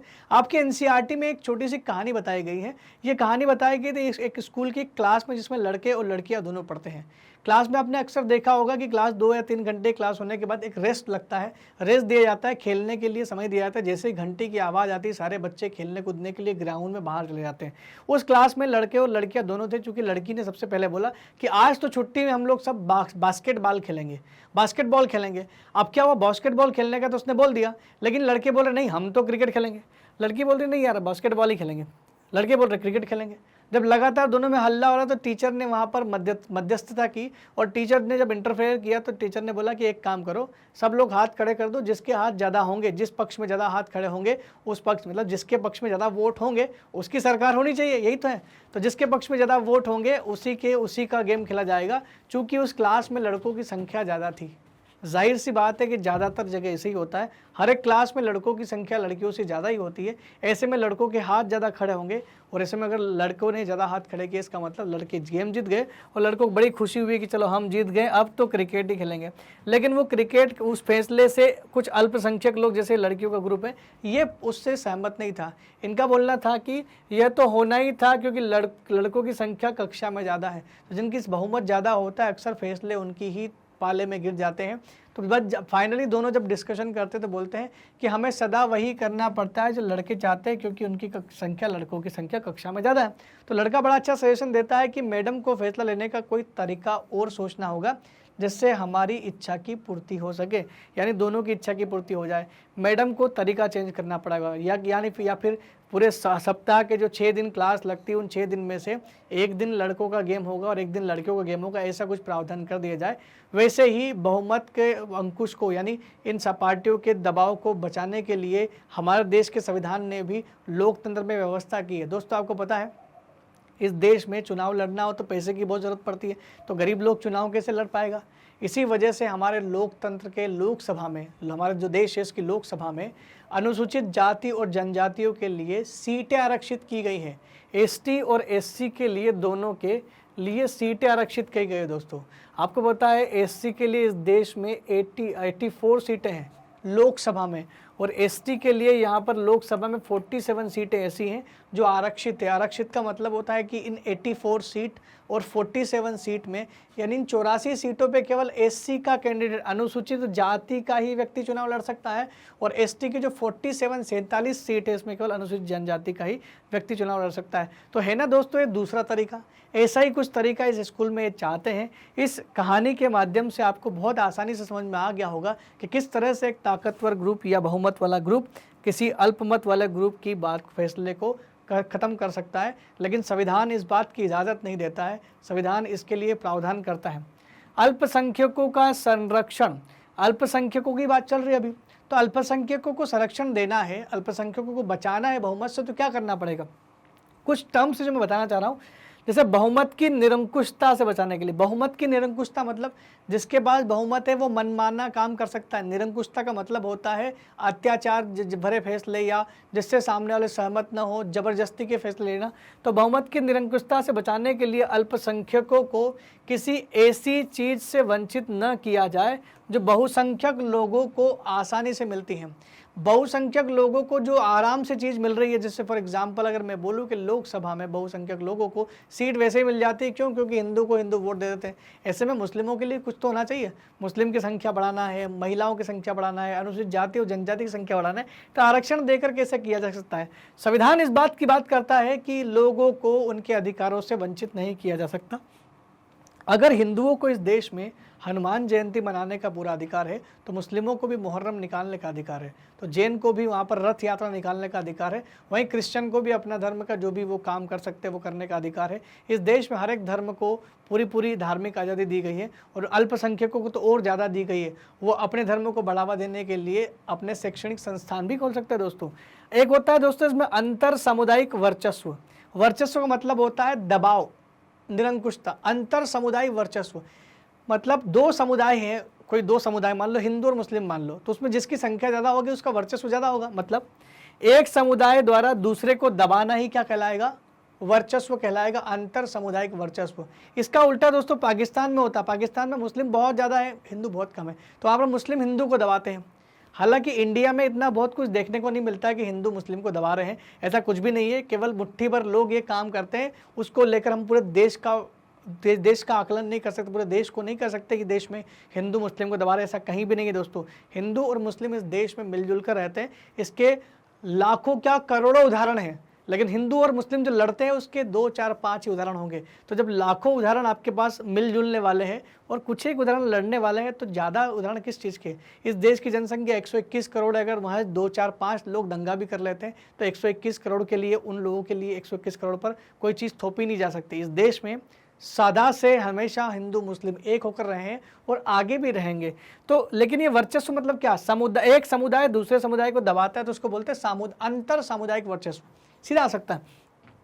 नेक्स्ट है अंतः सामुदायिक वर्चस्व। क्या था अंतः सामुदायिक वर्चस्व? अंतः समुदाय का मतलब होता है समुदाय के अंदर। जब समुदाय के अंदर कुछ लोग एक दूसरे को दबाते हैं, जब कुछ लोग समुदाय के अंदर ही, जैसे फॉर एग्जांपल हिंदू समाज की बात करो, ये तो होता है हिंदू समाज में बहुत ज़्यादा। आपने देखा होगा ना, छुआछूत हो गए, गरीब लोगों को दबाना, ज़बरदस्ती काम करवाना, बंधुआ मजदूरी कराना। तो अपर क्लास के लोग लोअर क्लास के लोगों को दबाते हैं, ऊपरी जाति के लोग निचली जाति, अनुसूचित जाति और जनजाति के लोगों को दबा रहे, लगातार सालों से दबा रहे थे। आज भी गाँव में अक्सर ये चीज़ देखी जाती है कि गरीब लोगों को दबाया जाता है, जब एक ही समुदाय में हो लेकिन फिर भी उसी समुदाय के लोगों को दबाते, तो उसको बोलते हैं अंतः सामुदायिक वर्चस्व। ठीक है, इसको बोलते हैं अंतर सामुदायिक वर्चस्व और इसको बोलते हैं अंतर सामुदायिक वर्चस्व। यहां तक बात क्लियर होगी दोस्तों। आगे बढ़ते हैं, नेक्स्ट बात करते हैं संविधान का एक और उद्देश्य, संविधान का महत्व, तीसरा महत्व क्या? संविधान क्या करता है? संविधान हमको खुद को अपने आप से बचाता है। अब ये क्या है, इस शब्द का मतलब समझ में नहीं आ रहा। खुद को अपने आप से बचाता है, खुद को मतलब हम लेते हैं निर्णय। क्या निर्णय लेते हैं? हम लोग जोश में काम करते हैं, कभी कभी क्या हवा उल्टी चल रही होती है और हम लोग वोट देने गए और दिमाग खराब हो गया, इस सरकार को चुनना ही नहीं है, तो हम लोग निर्णय लेते हैं किसका? सरकार चुनने का। तो कई बार ये संविधान हमको हमारा ही निर्णय लेने से गलत निर्णय लेने से बचाता है। कैसे बचाता है? हम लोग अगर सिर्फ सरकार से परेशान हो जाते हैं तो हम लोग ये नहीं बोल सकते सरकार ही नहीं होना चाहिए, विद्रोह कर दिया पूरे देश में और लोकतंत्र खत्म करो, राजा को लेके आओ, राजा सही था। ये निर्णय नहीं ले सकते क्योंकि राजा तो और ख़राब हो सकता है ना। तो कहीं ना कहीं क्या होता है कि संविधान जो है हमें खुद को, अपने आप को निर्णय लेने से बचाता है। इसका मतलब ये हमें इतनी समझ देता है, या संविधान की बंदिशें कुछ तरह से इस तरह की है कि हम लोग नहीं सोच पाते कि यार ऐसा नहीं करूँगा अच्छा नहीं है, संविधान के विपरीत है, या ऐसा करूँगा तो गलत हो जाएगा। संविधान कानून बनवाने में मदद करता है, कानून बनाने का अधिकार देता है संसद को। संसद कानून बनाती है और कानून बना के बोल सकती है कि कोई भी व्यक्ति बिना हेलमेट पहन के जाएगा तो चालान काट सकता है। तो हम लोग बिना हेलमेट पहन के निकलने की कोशिश करते हैं तो हमको एकदम याद आता है कि वो यार हमारे देश में कानून है तो यार हेलमेट तो पहनना पड़ेगा, और हेलमेट पहन के निकलना है। इसका मतलब हम अपने आप को बचा रहे हैं ना, कहीं ना कहीं फैसले लेने से बचा रहे हैं। इसको एक कहानी के माध्यम से समझ सकते हैं दोस्तों।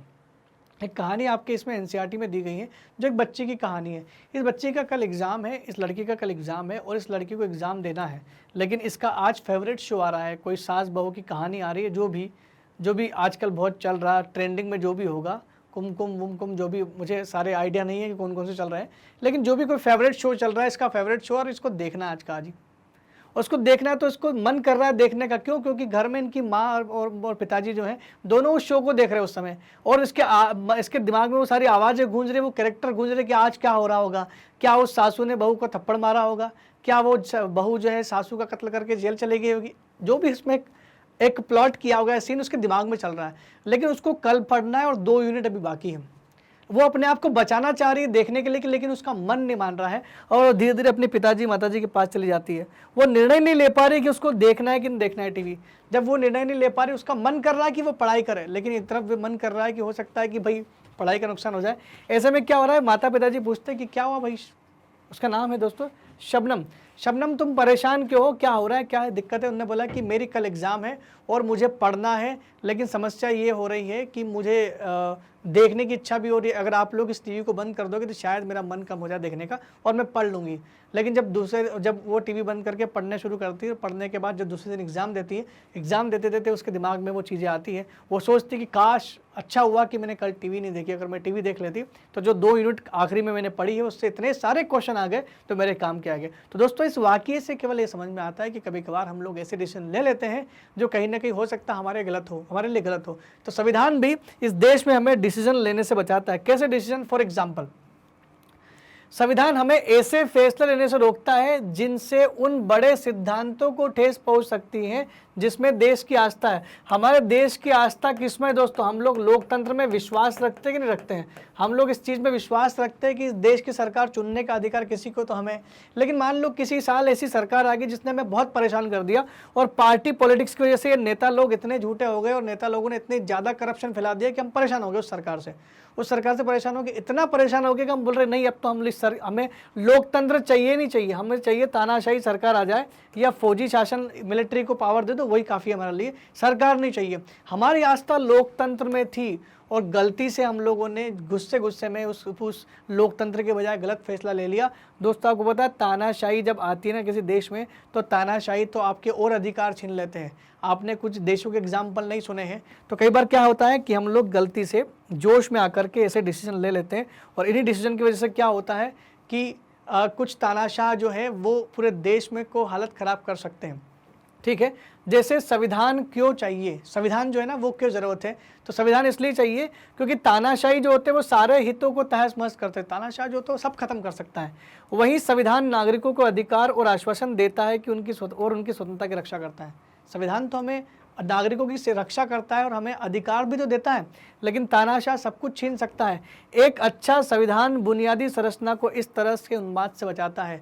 एक अच्छा संविधान, अगर देश का बहुत अच्छा संविधान बनाए तो न तो फौजी शासन आ सकता है, न तानाशाही वहाँ पर राज कर सकता है, केवल लोकतंत्र ही वहाँ होगा। ये देख रहे हैं आप, ये जिम योंग किम का फोटो है। ये जिम योंग किम जो है ना, ये उत्तर कोरिया के तानाशाही राजा है। ये राजा के बेटे राजा वाला सिस्टम है, यहाँ लोगों को चुनने का अधिकार नहीं है। ये चाहे तो किसी के भी अधिकार छीन सकते हैं, किसी को भी गोली मार सकते हैं, अपनी मर्जी के मालिक है। तो ऐसे देश में रहना पसंद करेंगे आप, या हमारे देश में जहाँ पर सारे अधिकार मिलते हैं? इसका मतलब, कहने का मतलब ये है कि लोकतंत्र सबसे अच्छा होता है दोस्तों। इसीलिए हर देश को लोकतंत्र पर विश्वास रखना चाहिए और अच्छा संविधान रखना चाहिए, क्योंकि ये अच्छा संविधान आपकी रक्षा भी करेगा और आपको अधिकार भी प्रोवाइड कराएगा। तो हमने समझा कि हमें संविधान की ज़रूरत क्यों है और क्यों हमें यह फैसला नहीं लेना चाहिए कि तानाशाह सरकार या फौजी सरकार आना चाहिए। हमेशा हमें लोकतंत्र पर ही विश्वास रखना चाहिए और संविधान हमें ऐसा डिसीजन लेने से बचाता है। दोस्तों समझते दोस्तों, आगे हम लोग देखिए भारतीय संविधान के अंतर्गत अगर हम लोग पढ़ते हैं ना कि भाई भारत जब आज़ाद हुआ तो भारत में स्वतंत्रता का स्वरूप कैसा था या स्वतंत्र भारत का स्वरूप कैसा था। हम चर्चा करेंगे स्वतंत्र भारत के स्वरूप पर। स्वतंत्र भारत का स्वरूप मतलब दोस्तों को पता है कि इस देश में किन किन लोगों ने राज किया है। अगर मैं आपसे कहूं कि अंग्रेज जो आए थे उससे पहले हमारे देश में कौन लोग राज कर रहे थे, तो उससे पहले मुगल शासक थे, उससे पहले सल्तनत था। तो लगातार हमारे देश में राजा महाराजाओं ने शासन किया। उसके बाद राजा महाराजाओं के शासन खत्म हुए और अंग्रेजों ने शासन करना शुरू किया। राजा महाराजाओं के शासन में लोगों की थोड़ी सी आस्था थी। ये सोचते थे लोग कि राजा जो है वो देवत्व का अवतार है, मतलब देवी रूप प्रकार का है, कि भाई भगवान का अवतार है, ऐसा राजा को मानते थे वो। जो राजा करता था उनको लगता था कि यही सही है, चलो हो सकता है यही नियति है। लेकिन जब 200 साल में अंग्रेजों ने हम पर राज किया तो इतने ज़्यादा उन्होंने शोषण किया, इतना ज़्यादा परेशान, अत्याचार और निरंकुशता दिखाई कि हमें लगने लगा कि भाई इससे लंबे शासनकाल को ख़त्म करने की ज़रूरत है और अब हमें स्वतंत्रता चाहिए। हमें ना राजा चाहिए, ना हमें अंग्रेजों जैसा कोई कॉलोनिज्म या कोई औपनिवेशिक शासन चाहिए। तो लंबे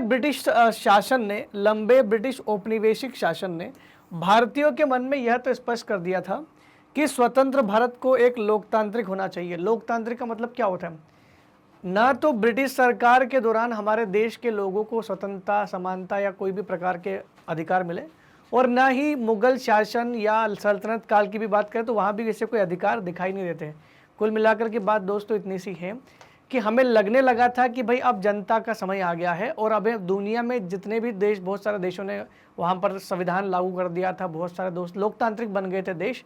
तो ऐसे में हमको भी लग रहा था, हमको ये विश्वास हो गया था कि अब तो लोकतंत्र चाहिए ही चाहिए, क्योंकि इतने साल की हम लोग गुलामी सहन कर चुके, अब सहन नहीं होगा। क्यों? क्योंकि हम लोग धीरे धीरे जागरूक हो रहे थे, हमारे देश में पढ़े लिखे लोग भी बढ़ रहे थे, तो उनको लग रहा था कि नहीं यार, हमारे पास पावर है, हमारे पास ताकत है। कई बार क्या होता है, सोचो, आप खुद सोचो ना, अगर हम लोग भाई कई बार इतिहास पढ़ते हैं तो बड़ा सोचने में आता। आज तो हम लोग बड़ा गर्व से बोलते हैं कि हम 121 करोड़ है, 121 करोड़ है, लेकिन उस समय भी जब देश गुलाम था, उस समय भी कम से कम 20-25 या इतने भी करोड़ होंगे, कम से कम ब्रिटिश सरकार से ज़्यादा ही थे। ब्रिटिश सरकार के महज कुछ सैकड़ों लोगों ने या हज़ारों लोग भी आ जाए, उन्होंने करोड़ों लोगों पर राज किया। कैसे हो सकता है दोस्तों? ये इस वजह से हुआ था क्योंकि ये होता है शक्ति की हमें ज़रूरत नहीं थी, हम लोग शक्ति को समझ ही नहीं पाए। हमारी दोस्तों कहानी चौथी क्लास में एक बड़ी अच्छी कहानी थी, हो सकता है कि आपकी क्लास में आपने कभी पढ़ी हो। उसमें क्या होता है कि एक हाथी के बच्चे को एक पतली सी रस्सी से बांध दिया जाता, पतली सी चेन से बांध दिया जाता, जंजीर से, और वो बचपन जब छोटा होता है हाथी का बच्चा, तब वो जंजीर को तोड़ नहीं पाता। खूब कोशिश करता है उसको तोड़ने की, क्योंकि वो छोटा है, इस वजह से वो जंजीर को तोड़ नहीं सकता। लेकिन जब बार बार हिम्मत करता है लेकिन नहीं तोड़ पाता। एक दिन वो हार मान जाता है कि यार ये जो छोटी पतली जो जंजीर है ये बहुत मजबूत है उससे, और वो तोड़ नहीं पाएगा उसको। लेकिन क्या हुआ, जब हाथी बड़ा होना शुरू हुआ, हाथी काफ़ी बड़ा हो गया, लेकिन उसको अब भी विश्वास था कि वो जंजीर नहीं तोड़ पाएगा। तो बड़े होने के बाद कभी भी उसने जंजीर को तोड़ने की कोशिश नहीं की। दोस्तों अगर आप आपके अंदर जो पावर है, जो शक्ति है, उसको पहचान नहीं सकोगे, या अपने अंदर जो जोश है, जो आप कर सकते हो, वो आत्मविश्वास जो है वो जगा नहीं पाओगे, तो कभी भी उस रस्सी को तोड़ नहीं पाओगे। यही शायद भारतीयों के साथ इन 150-200 साल में हुआ था।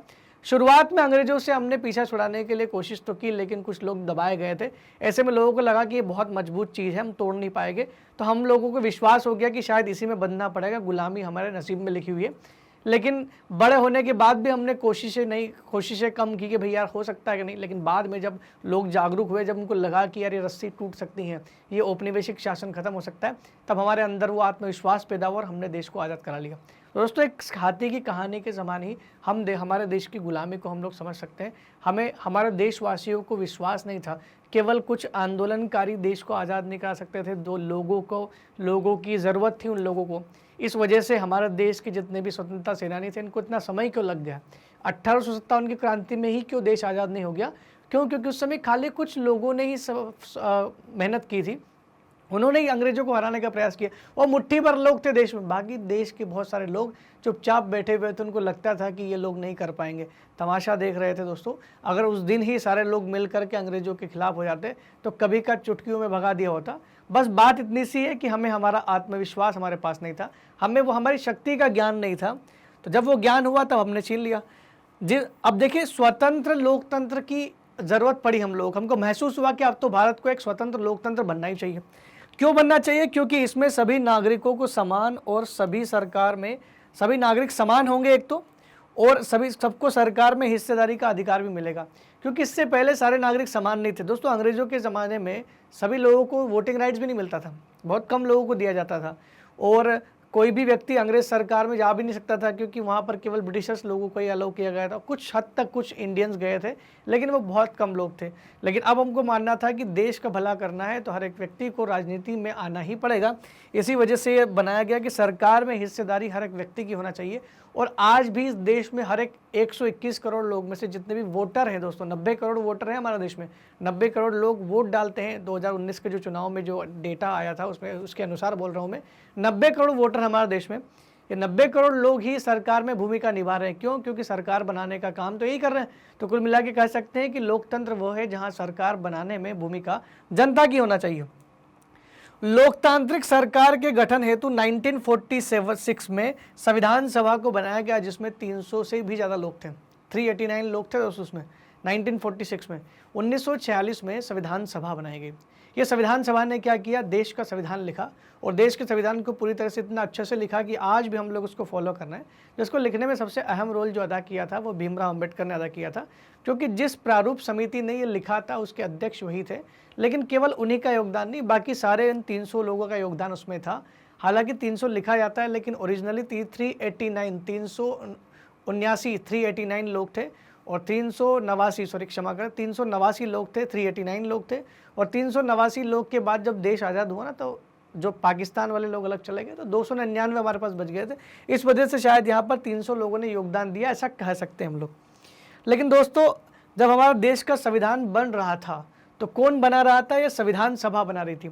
लेकिन कभी आपने सोचा कि मान लो फर्ज करो कि आपको अपनी पढ़ाई करनी है घर पे, या आप अपने नोट्स बना रहे हो, या अपनी अगले क्लास में जाने के लिए आपको टीचर को कुछ दिखाना है, कुछ होमवर्क करना है।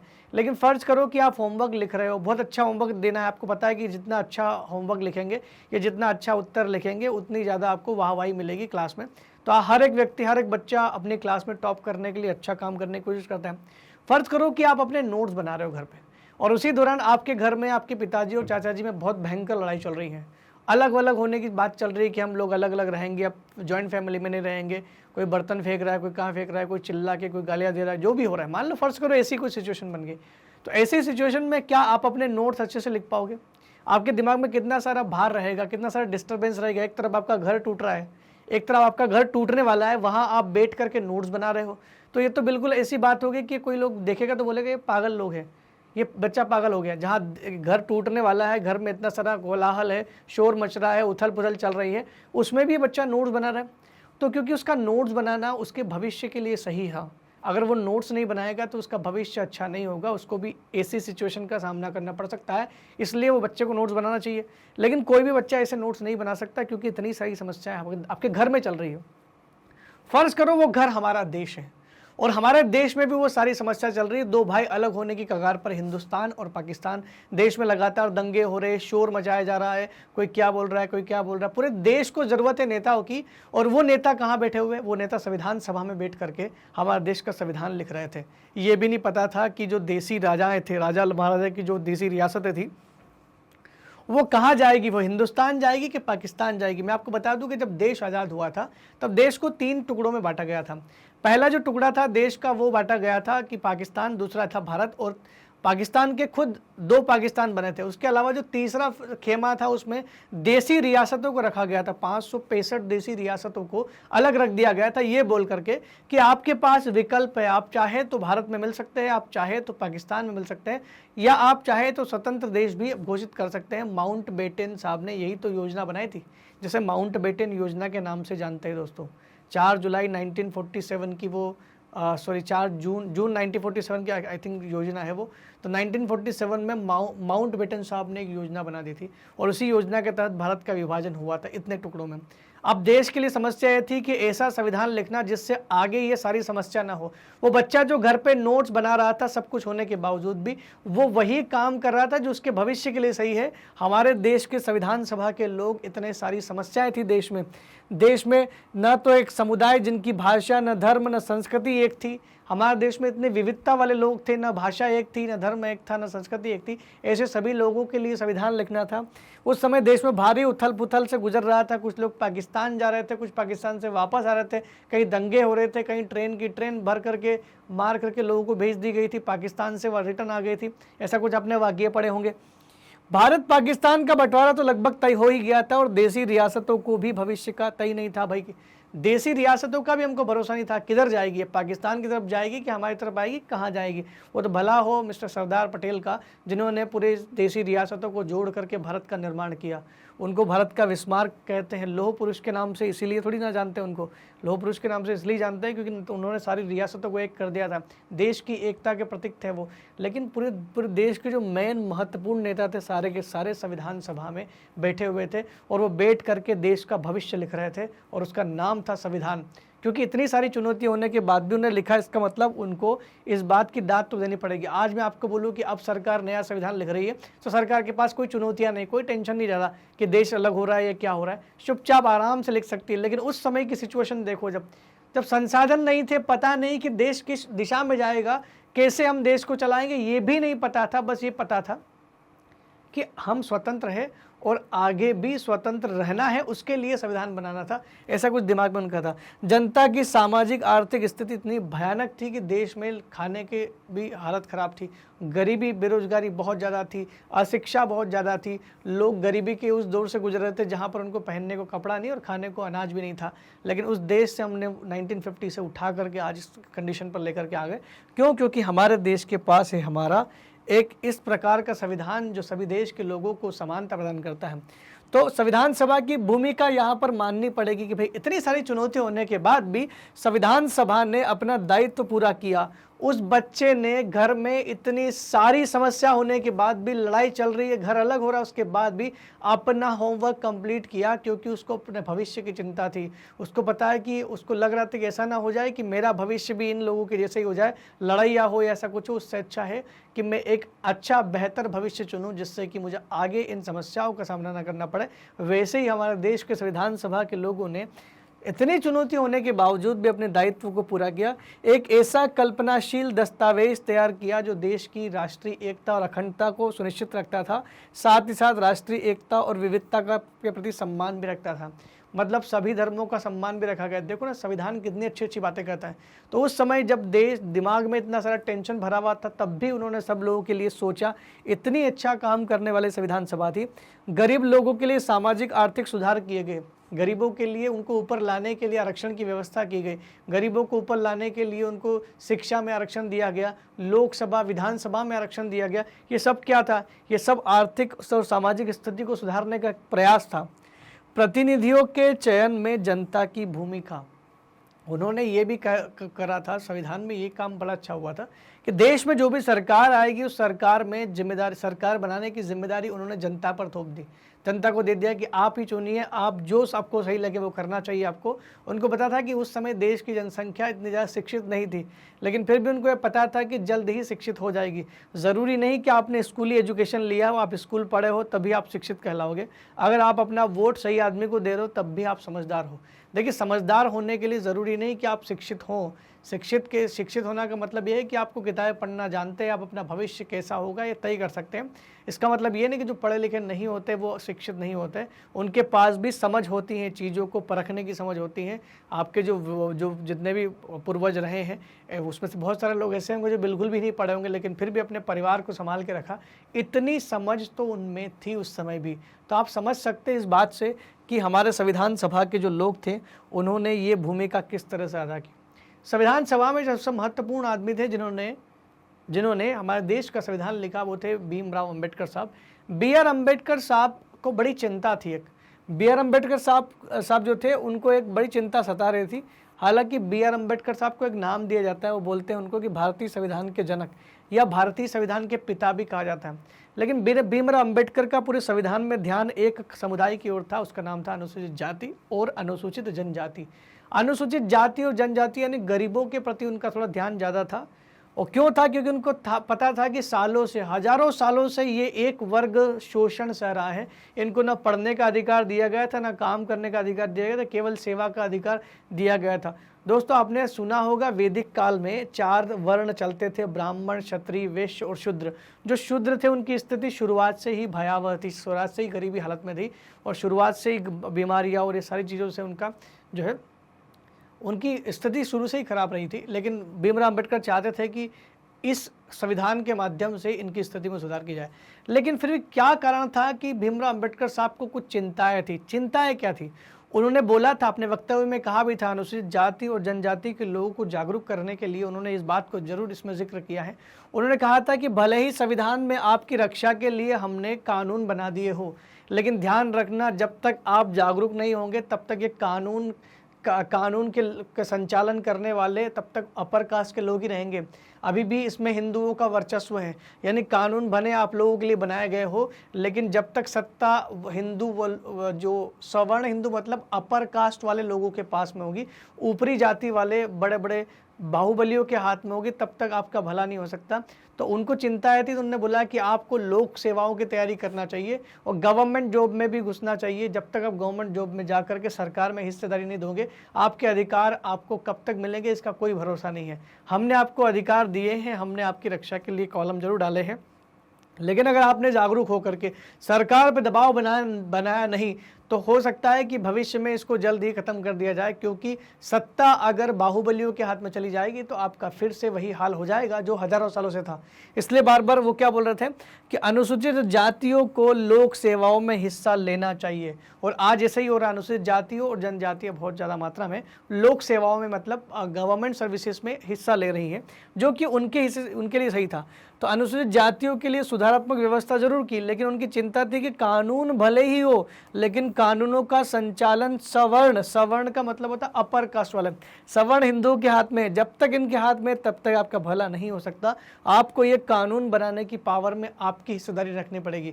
इसी वजह से हमारे देश के लोकसभा में विधानसभा में अनुसूचित जाति और जनजाति की सीटें आरक्षित रखी गई दोस्तों।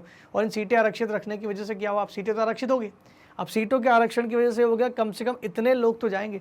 आपको पता है लोकसभा में कितने लोग अनुसूचित जाति के लिए रिजर्व सीट, रिजर्व का मतलब समझते हो, आरक्षित सीटों का मतलब समझते हो कि उस सीट से केवल अनुसूचित जाति का व्यक्ति, इसको हम लोग एससी बोलते हैं, जिसको बोलते हैं हम लोग अनुसूचित जाति, और एक को बोलते हैं हम लोग एसटी यानी अनुसूचित जनजाति। सब लोग जानते हैं इस चीज़ को। लोकसभा में कितनी सीटें हैं, ये बड़ा इंपॉर्टेंट प्रश्न है कि लोकसभा में अनुसूचित जाति के लिए कितनी सीटें हैं। तो अनुसूचित जाति के लिए यहाँ पर 84 सीट से और अनुसूचित जनजाति के लिए यहाँ पर 47 सीट से। हो सकता है आगे इसको बढ़ा भी दिया जाए, लेकिन फिलहाल वर्तमान में 84 और 47 है। तो ये 84 और 47 है क्या? 84 सीट वैसी है देश में जहाँ पर केवल अनुसूचित जाति के लोग ही चुनाव में भाग ले सकते हैं, न तो अनुसूचित जनजाति का व्यक्ति वहाँ पर भाग ले सकता है, न ओबीसी न जनरल वाला उस चुनाव में खड़ा भी नहीं हो सकता, केवल और केवल एससी के लोग ही खड़े होंगे। इसका मतलब ये तो तय है कि कोई भी बनेगा विधायक सांसद, वहाँ से सांसद जो भी बनेगा वहाँ से वो हमेशा एससी का ही बनेगा। और 47 प्लेस ऐसी रखी जहाँ से केवल एसटी को खड़ा किया गया है, यानी एसटी ही वहाँ पर खड़ा रह सकता है। अब आप सोच रहे हो कि सर ये तो यहाँ पर डिस्क्रिमिनेशन हो गया, एससी को तो ज़्यादा दे दी और एसटी को कम दे दी, ऐसा क्यों? तो दोस्तों जनसंख्या के हिसाब से दी गई है। अनुसूचित जाति की जनसंख्या भारत में ज़्यादा है और अनुसूचित जनजाति की संख्या भारत में कम है, लगभग दुगनी है एससी की जनसंख्या एसटी से। तो ऐसे में मैं कह सकता हूँ कि जब जनसंख्या कम ज़्यादा हो तो सीटें भी कम ज़्यादा रहेगी ना, जनसंख्या के अनुपात में सीटें बांटी जाती हैं। नेक्स्ट दोस्तों, भारतीय संविधान का मुख्य लक्षण के अंतर्गत हम लोग आज प्रमुख लक्षण इसमें कर लेंगे इसी में। तो ये हमारा कंप्लीट चैप्टर रिवीजन का सबसे अंतिम वाला टॉपिक है दोस्तों, जिसमें हम लोग को क्या करना है, हमको समझना है कि भारतीय संविधान के लक्षण कौन कौन से। वैसे तो भारतीय संविधान के इतने सारे लक्षण हैं, आप जितने भी भारतीय संविधान में जितनी भी चीज़ें लिखी गई ना सभी लक्षण हैं, लेकिन फिर भी कुछ महत्वपूर्ण लक्षण की चर्चा करेंगे। जैसे पहला लक्षण है संघवाद, दूसरा लक्षण है संसदीय शासन पद्धति, तीसरा लक्षण है शक्तियों का बंटवारा, चौथा लक्षण है दोस्तों मौलिक अधिकार और पांचवा है धर्मनिरपेक्षता। इन पांचों लक्षणों की मैं चर्चा करूंगा आपसे कि क्या होता है क्या। सबसे पहला लक्षण कौन सा है? सबसे पहला लक्षण है संघवाद। एक बार दोबारा से इसको रट लेते हैं क्योंकि रटनी पड़ेगी इसको। संघवाद, संसदीय शासन पद्धति, शक्तियों का बंटवारा, मौलिक अधिकार और धर्मनिरपेक्षता। तो दो तो बड़े इंपॉर्टेंट है, मौलिक अधिकार और धर्मनिरपेक्षता। ये तो बहुत जाहिर सी बात है, सब लोग जानते भी इन शब्दों को। पहला हमारा जो लक्षण आता है उसको बोलते हैं हम लोग संघवाद। संघ का मतलब समझते हैं? संघ का मतलब होता है ग्रुप। दोस्त मान लो कोई आप मान लो फॉर एग्जांपल आपका 5 लोगों का ग्रुप है, आप 5 लोग हो और 5 लोग जो है उसमें बराबर ऐसा नहीं कि उन 5 लोग में कोई बड़ा है कि यार मैं बड़ा हूँ या मैं पावरफुल हूँ, सभी बराबर होते हैं। तो संघ का मतलब होता है जहाँ पर सबके पास पावर हो, उसमें कोई भी व्यक्ति डिसीजन ले सकता है, उसमें हर एक व्यक्ति अपना डिसीजन दे सकता है, सजेशन दे सकता है कि भाई आज अपन वहाँ चलेंगे। तो कुल मिला के संघ जो होता है वो सहमति से बना होता है, सारे लोगों के पास समान पावर होती है। तो संघवाद का मतलब भी होता है कि सारी पावर देश की एक आदमी के हाथ में नहीं होना चाहिए। आपको यहाँ पर 2 फोटोज दिए गए हैं। हमारे यहाँ पर देश के प्रधानमंत्री के फोटो है और नीचे आपको एक राज्य के मुख्यमंत्री का फोटो है। मध्य प्रदेश के मुख्यमंत्री शिवराज सिंह चौहान साहब का फोटो है और ये जो ऊपर है ये नरेंद्र मोदी साहब का फोटो, यहाँ पर चाहो तो आप योगी आदित्यनाथ का फोटो लगा सकते हो, जिस भी मुख्यमंत्री का लगाना चाहो कोई फर्क नहीं पड़ता। तो ये 2 स्तर हो गए। एक और इनके नीचे एक और फोटो में लगा दूं, मान लो लिख दूं सीधा कि एक और नीचे जो है सरपंच साहब है, किसी गांव का सरपंच है, ठीक है, पंचायत वाले का फोटो लगा दिया, मान लो सरपंच, मान लो फॉर एग्जांपल मैं ही उस गांव का सरपंच हूँ, तो इन दोनों के बाद मेरा नंबर आ गया। तो देश के लिए फैसले लेने वाले ये हैं, यानी केंद्र के स्तर पर जो भी फैसला लेगी वो केंद्र सरकार लेगी, राज्य के स्तर पर जो फैसला लेगी वो राज्य सरकार लेगी, और ग्रामीण स्तर पर जो साफ सफाई और बिजली और रोड का जो फैसला लेता है, जो काम करवाता है, वो कौन है? वो एक सरपंच करवाता है। जब फैसला लेने का अधिकार एक से ज़्यादा लोगों के पास में हो, जब सरकार में, जब किसी देश में फैसला लेने का अधिकार या कानून बनाने का अधिकार एक से ज़्यादा स्तरों पर, अलग अलग स्तर पर हो, तो उसी को कहते हैं दोस्तों संघवाद। तो ये समझ में आ गया होगा, जब देश में एक से ज़्यादा स्तरों पर सरकार हो तो उसी को क्या बोलते हैं? उसी को बोलते हैं संघवाद। जैसे केंद्र स्तर पर हमारे देश में केंद्र सरकार है, जो बीजेपी की सरकार है। प्रांत स्तर पर मतलब राज्य स्तर पर, स्टेट पर, राज्य स्तर पर हमारे पास राज्य सरकार है, राज्य प्रांतीय सरकार जिसको बोलते हैं राज्य सरकार। पंचायत वाले स्तर पर हमारे पास स्थानीय स्तर पर सरकार है, पंचायत है। पंचायतों में सरपंच होते हैं, पंचायत में जनपद पंचायत और जिला पंचायत, 3 तरह की पंचायत आती है, जनपद पंचायत, जिला पंचायत और ग्राम पंचायत। ये सब पंचायत स्तर पर, और ये स्थानीय स्तर पर, लोकल पर है, मतलब ग्रामीण क्षेत्रों में होती है। तो 3 स्तर की सरकार आपने देखी होगी यहाँ पर। तो 3 स्तर की अलग अलग सरकार मैंने यहाँ पर बता दी आपको, मतलब एक से ज़्यादा स्तरों पर अगर सरकार हो तो उसी को क्या बोलते हैं? संघवाद बोलते हैं। और यहाँ पर क्या हो रहा है? यहाँ पर फैसले जो हैं वो हर स्तर पर लिए जा रहे हैं, केंद्र सरकार पर भी लिए जा रहे हैं, प्रांतीय स्तर पर भी लिए जा रहे हैं, और ग्रामीण क्षेत्रों में भी फैसले लेने का पूरा अधिकार है। दोस्तों शक्तियों का बंटवारा भी तो यही है, शक्तियों को बांट दिएगा पूरी तरह से सब लोगों में, लेकिन इसमें कुछ अंतर है। जैसे संघवाद क्या है? ऐसी व्यवस्था विकसित करनी होगी, संघवाद के अंतर्गत ऐसी व्यवस्था विकसित करनी होगी जिसमें राजधानी के अलावा प्रांतीय स्तर पर भी फैसले लिए जाए। संघवाद एक ऐसी व्यवस्था है जिसमें राजधानी में ही से ही सारे डिसीजन नहीं होना चाहिए, राजधानी के अलावा प्रांतों से भी डिसीजन लेना चाहिए। अतः अब डिसीजन क्या है? इलाकों के अनुसार फैसले लिए जाएंगे। अलग अलग इलाके, जैसे मान लो मध्य प्रदेश का कोई इलाका, या मध्य प्रदेश एक इलाका मान लो भारत का, तो मध्य प्रदेश के लिए फैसला लेने वाली सरकार राज्य सरकार हो सकती है। मध्य प्रदेश के किसी जिले या किसी ग्रामीण क्षेत्र के लिए जो फैसला लेगी वो राज्य सरकार लेगी। तो अब राज्य में फैसला लेने का अधिकार इलाके के हिसाब से फैसला लेना शुरू हो गया। लेकिन जब बात आती है देश की, जब किसी राष्ट्रीय महत्व के मुद्दे की बात आती है, तब तो केंद्र सरकार ही काम करेगी। मान लो पाकिस्तान से लड़ाई करने के लिए हमने ठान ली, तो क्या मध्य प्रदेश का मुख्यमंत्री ये तय करेगा कि पाकिस्तान से लड़ना है? ये काम तो देश की सरकार तय करेगी ना। और देश का जो भी काम अंतर्राष्ट्रीय समझौते करने होंगे तो भी वो देश की सरकार ही करेगी। यानी राष्ट्रीय महत्व के मुद्दों पर हमेशा फैसला लेने का अधिकार केवल केंद्र सरकार का होगा। तो राष्ट्रीय महत्व के मामले में केवल केंद्र सरकार का फैसला ही मान्य होता है, राज्य सरकार राष्ट्रीय महत्व के मामले में नहीं फैसला ले सकता है। हाँ, अगर केंद्र सरकार राज्य के सभी मुख्यमंत्रियों को आमंत्रित करके ऑल पार्टी मीटिंग बुला ले या सभी मुख्यमंत्रियों की मीटिंग बुला ले तो उनसे सजेशन ले सकता है, लेकिन डिसीजन तो केंद्र सरकार का ही मान्य होगा। कुल मिलाकर के आपको बात यहाँ क्लियर हो गई होगी कि एक राज्य के अंतर्गत फैसला लेने का अधिकार राज्य सरकार को होता है, लेकिन जब देश की बात आती है, पूरे देश का फैसला लेना है, तो वो देश की केंद्र सरकार लेती है। जैसे नोटबंदी का फैसला लिया तो वो केंद्र सरकार ने लिया। सरकार को शुरुआत में कोरोना में पूरा देश में लॉकडाउन लगाना था, तो वो लॉकडाउन किसने लगाया था? मोदी साहब ने लगाया था ना। बाद में उन्होंने राज्यों पर छोड़ दिया कि अपने अपने राज्यों में आप देख लो दूसरी बार में कि भाई आपके राज्य में अगर ज़्यादा केस आया तो आप लगा लो अपने स्तर पर। तो बाद में उन्हें राज्यों के हिसाब से छोड़ दिया। तो देखो हुई ना कितनी अच्छी बात, सेंटर में भी हो रहा है और स्टेट में भी हो रहा है। तो जब सरकार एक से ज़्यादा स्तर पर बनना शुरू हो जाए तो उसी को हम लोग बोलेंगे संघवाद। संविधान यह तय करता है कि सरकार को पैसे का इंतजाम कहाँ से। अब संघवाद में आपने फैसला लेने का अधिकार तो दे दिया, कानून बनाने का अधिकार तो दे दिया, लेकिन कानून को लागू करने के लिए भाई साहब पैसे की जरूरत पड़ेगी ना। पैसे कहाँ से आएंगे? तो संविधान इस बात की भी जिक्र करता है। संविधान में अनुच्छेदों के माध्यम से बताया गया है कि सरकार कर लगा करके, टैक्स लगा करके पैसे ले सकती है। आपको पता है दोस्तों, पेट्रोलियम पर टैक्स लगता है, डीजल पर टैक्स लगता है, हर एक चीज़ पर टैक्स लगता है इस देश में। ये जो टैक्स लगता है, आप जो टैक्स देते हो, जो कर अदा करते हो, इसी कर से देश चल रहा है। और ये कर राज्य सरकार को भी जाता है और ये कर केंद्र सरकार को भी जाता है। दोनों सरकारों को हम लोग कर अदायगी कर रहे हैं। अब ये अलग बात है कि ये लोग बांट लेते हैं उसमें से, जो भी है वो कहानी आप इकोनॉमिक्स में आपको बाद में ऊपरी कक्षाओं में पढ़ने को मिलेगी कि किस तरह से टैक्स को बांटा जाता है।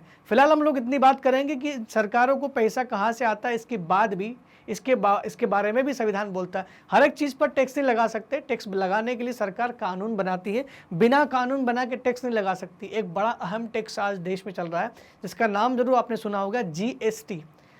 हो सकता है फुर्सत में बैठ करके इस जीएसटी के बारे में थोड़ा सर्च करना, गूगल करना कि सर जीएसटी क्या है, गुड्स एंड सर्विस टैक्स क्या है। अभी आपके लिए इतना महत्वपूर्ण नहीं, क्योंकि 8वीं कक्षा में मेरे ख्याल से अभी इसके बारे में चर्चा नहीं होनी चाहिए। ये आने वाली कक्षाओं में जब अर्थव्यवस्था के बारे में आपको कुछ क्वेश्चन पूछे जाए या उसमें एसएसटी में अर्थव्यवस्था आपको आए तो वहाँ पर आपको एक प्रश्न जरूर पूछेंगे। सरकारों को कानून एवं नीतियाँ, भारत के सभी लोग, इंडिया के जितने भी लोग हैं ना, वो सभी सरकार के कानून के अंतर्गत आते हैं। मान लो आप जिस क्षेत्र में रह रहे हैं उस क्षेत्र में केंद्र सरकार का कानून भी लागू है और राज्य सरकार का कानून भी लागू है, और आप बोल रहे हो मैं तो यहाँ का हूँ ही नहीं, मैं तो विदेश से आया हूँ, तो भी आपके ऊपर सारे के सारे कानून लागू होंगे। कोई देश का व्यक्ति हो या ना हो, सबके ऊपर सभी सरकार के कानून लागू होते हैं। तो इसका मतलब कानून बनाने का अधिकार तो है ही, साथ ही साथ इतना पावर भी है कि वो उन अधिकार को हर व्यक्ति पर लागू कर सकते हैं। लेकिन दोस्तों इसमें सबसे जो अच्छी बात वो है कि भले ही सरकार अलग अलग हो, आपको बताया कि केंद्र सरकार में किसकी सरकार है, वर्तमान में केंद्र में बीजेपी की सरकार है, और कई सारे ऐसे राज्य जहां बीजेपी की सरकार नहीं भी है। तो ज़रूरी नहीं कि बीजेपी सरकार हो तभी इनके बीच में अच्छा गठबंधन होगा। दूसरी पार्टी की सरकार होने के बाद भी अच्छी सरकार, दोनों के बीच में एक संघवाद में, एक सहकारी संघवाद की भावना होनी चाहिए। दोनों मिलजुल कर ही काम करते हैं दोस्तों, ठीक है। संसदीय शासन पद्धति की बात करें तो संसदीय शासन पद्धति हमारा दूसरा इसमें मुख्य लक्षण है। इसमें क्या है, सभी स्तरों पर प्रतिनिधि का चुनाव लोग खुद करते हैं। संसदीय शासन व्यवस्था का मतलब होता है जहां पर संसद के सभी सदस्यों का चुनाव खुद लोग करें। संविधान सभी वयस्क नागरिकों को वोट का अधिकार देता है। जितने भी वयस्क नागरिक, वयस्क का मतलब होता है 18 साल से ऊपर, जितने भी 18 साल से ऊपर के लोग हैं उन सभी लोगों को जो है संविधान क्या करता है, वयस्क मताधिकार देता है, वोट डालने का अधिकार देता है चुनाव में। A.K. अय्यर साहब का कथन बड़ा इंपॉर्टेंट है। उन्होंने कहा था कि सार्वजनिक वयस्क मताधिकार आम आदमी, सार्वभौमिक वयस्क मताधिकार आम आदमी एवं लोकतांत्रिक शासन की सफलता में गहरी आस्था के द्योतक है। इसका मतलब आम आदमी जो है और हमारा जो लोकतंत्र है, एक तो आम आदमी का भविष्य तय होता है और दूसरा हमारा जो लोकतंत्र जो हमने सोचा था उसके लिए ये उनकी आस्था में गहरा द्योतक है दोस्तों। और साथ ही साथ क्या है कि यह आम आदमी के जीवन स्तर एवं बेहतरीन जीवन स्थिति को प्रोत्साहन देता है। तो ये जो A.K. अय्यर साहब की जो बातें हैं इसको हम लोग और अच्छे से देखते हैं कि वे कहना क्या चाह रहे थे। तो अब क्या होता है, जब किसी भी व्यक्ति ने अगर एनसीईआरटी में कुछ कथन दिया है दोस्तों तो उस कथन में आप बदलाव नहीं कर सकते। ऐसा नहीं कि उसको जानने समझने के लिए बिल्कुल सिंपल भाषा में लिख दिया। अक्सर ऐसा होता है कि जब आपसे पूछा गया कि A.K. अय्यर साहब ने क्या बोला, तो A.K. अय्यर साहब की अगर आपको कहानी, अगर उनके शब्दों को लिखना है तो उनने जो कहा है शब्दशः उन्हीं शब्दों को लिखना पड़ेगा दोस्तों। नंबर उसी चीज़ के मिलते हैं। ये बोलना क्या चाह रहे हैं मैं थोड़ा इजीली समझा देता हूँ। ये बोलना चाह रहे हैं कि जो सार्वजनिक और सार्वभौमिक वयस्क मताधिकार दिया गया, सार्वभौमिक वयस्क मताधिकार का मतलब होता है जिन लोगों की एज 18+ है वो सभी लोगों को वोट देने का अधिकार है। जिन लोगों की उम्र 18 साल से ऊपर है उनको वोट देने का अधिकार है। क्या ये वोट देने का अधिकार देश के सभी लोगों को है? तो अगर ईच एंड एवरी पर्सन, एक व्यक्ति जिसकी उम्र 18 से ऊपर है उसको ये अधिकार दिया गया, उसी को बोलते हैं सार्वभौमिक वयस्क मताधिकार।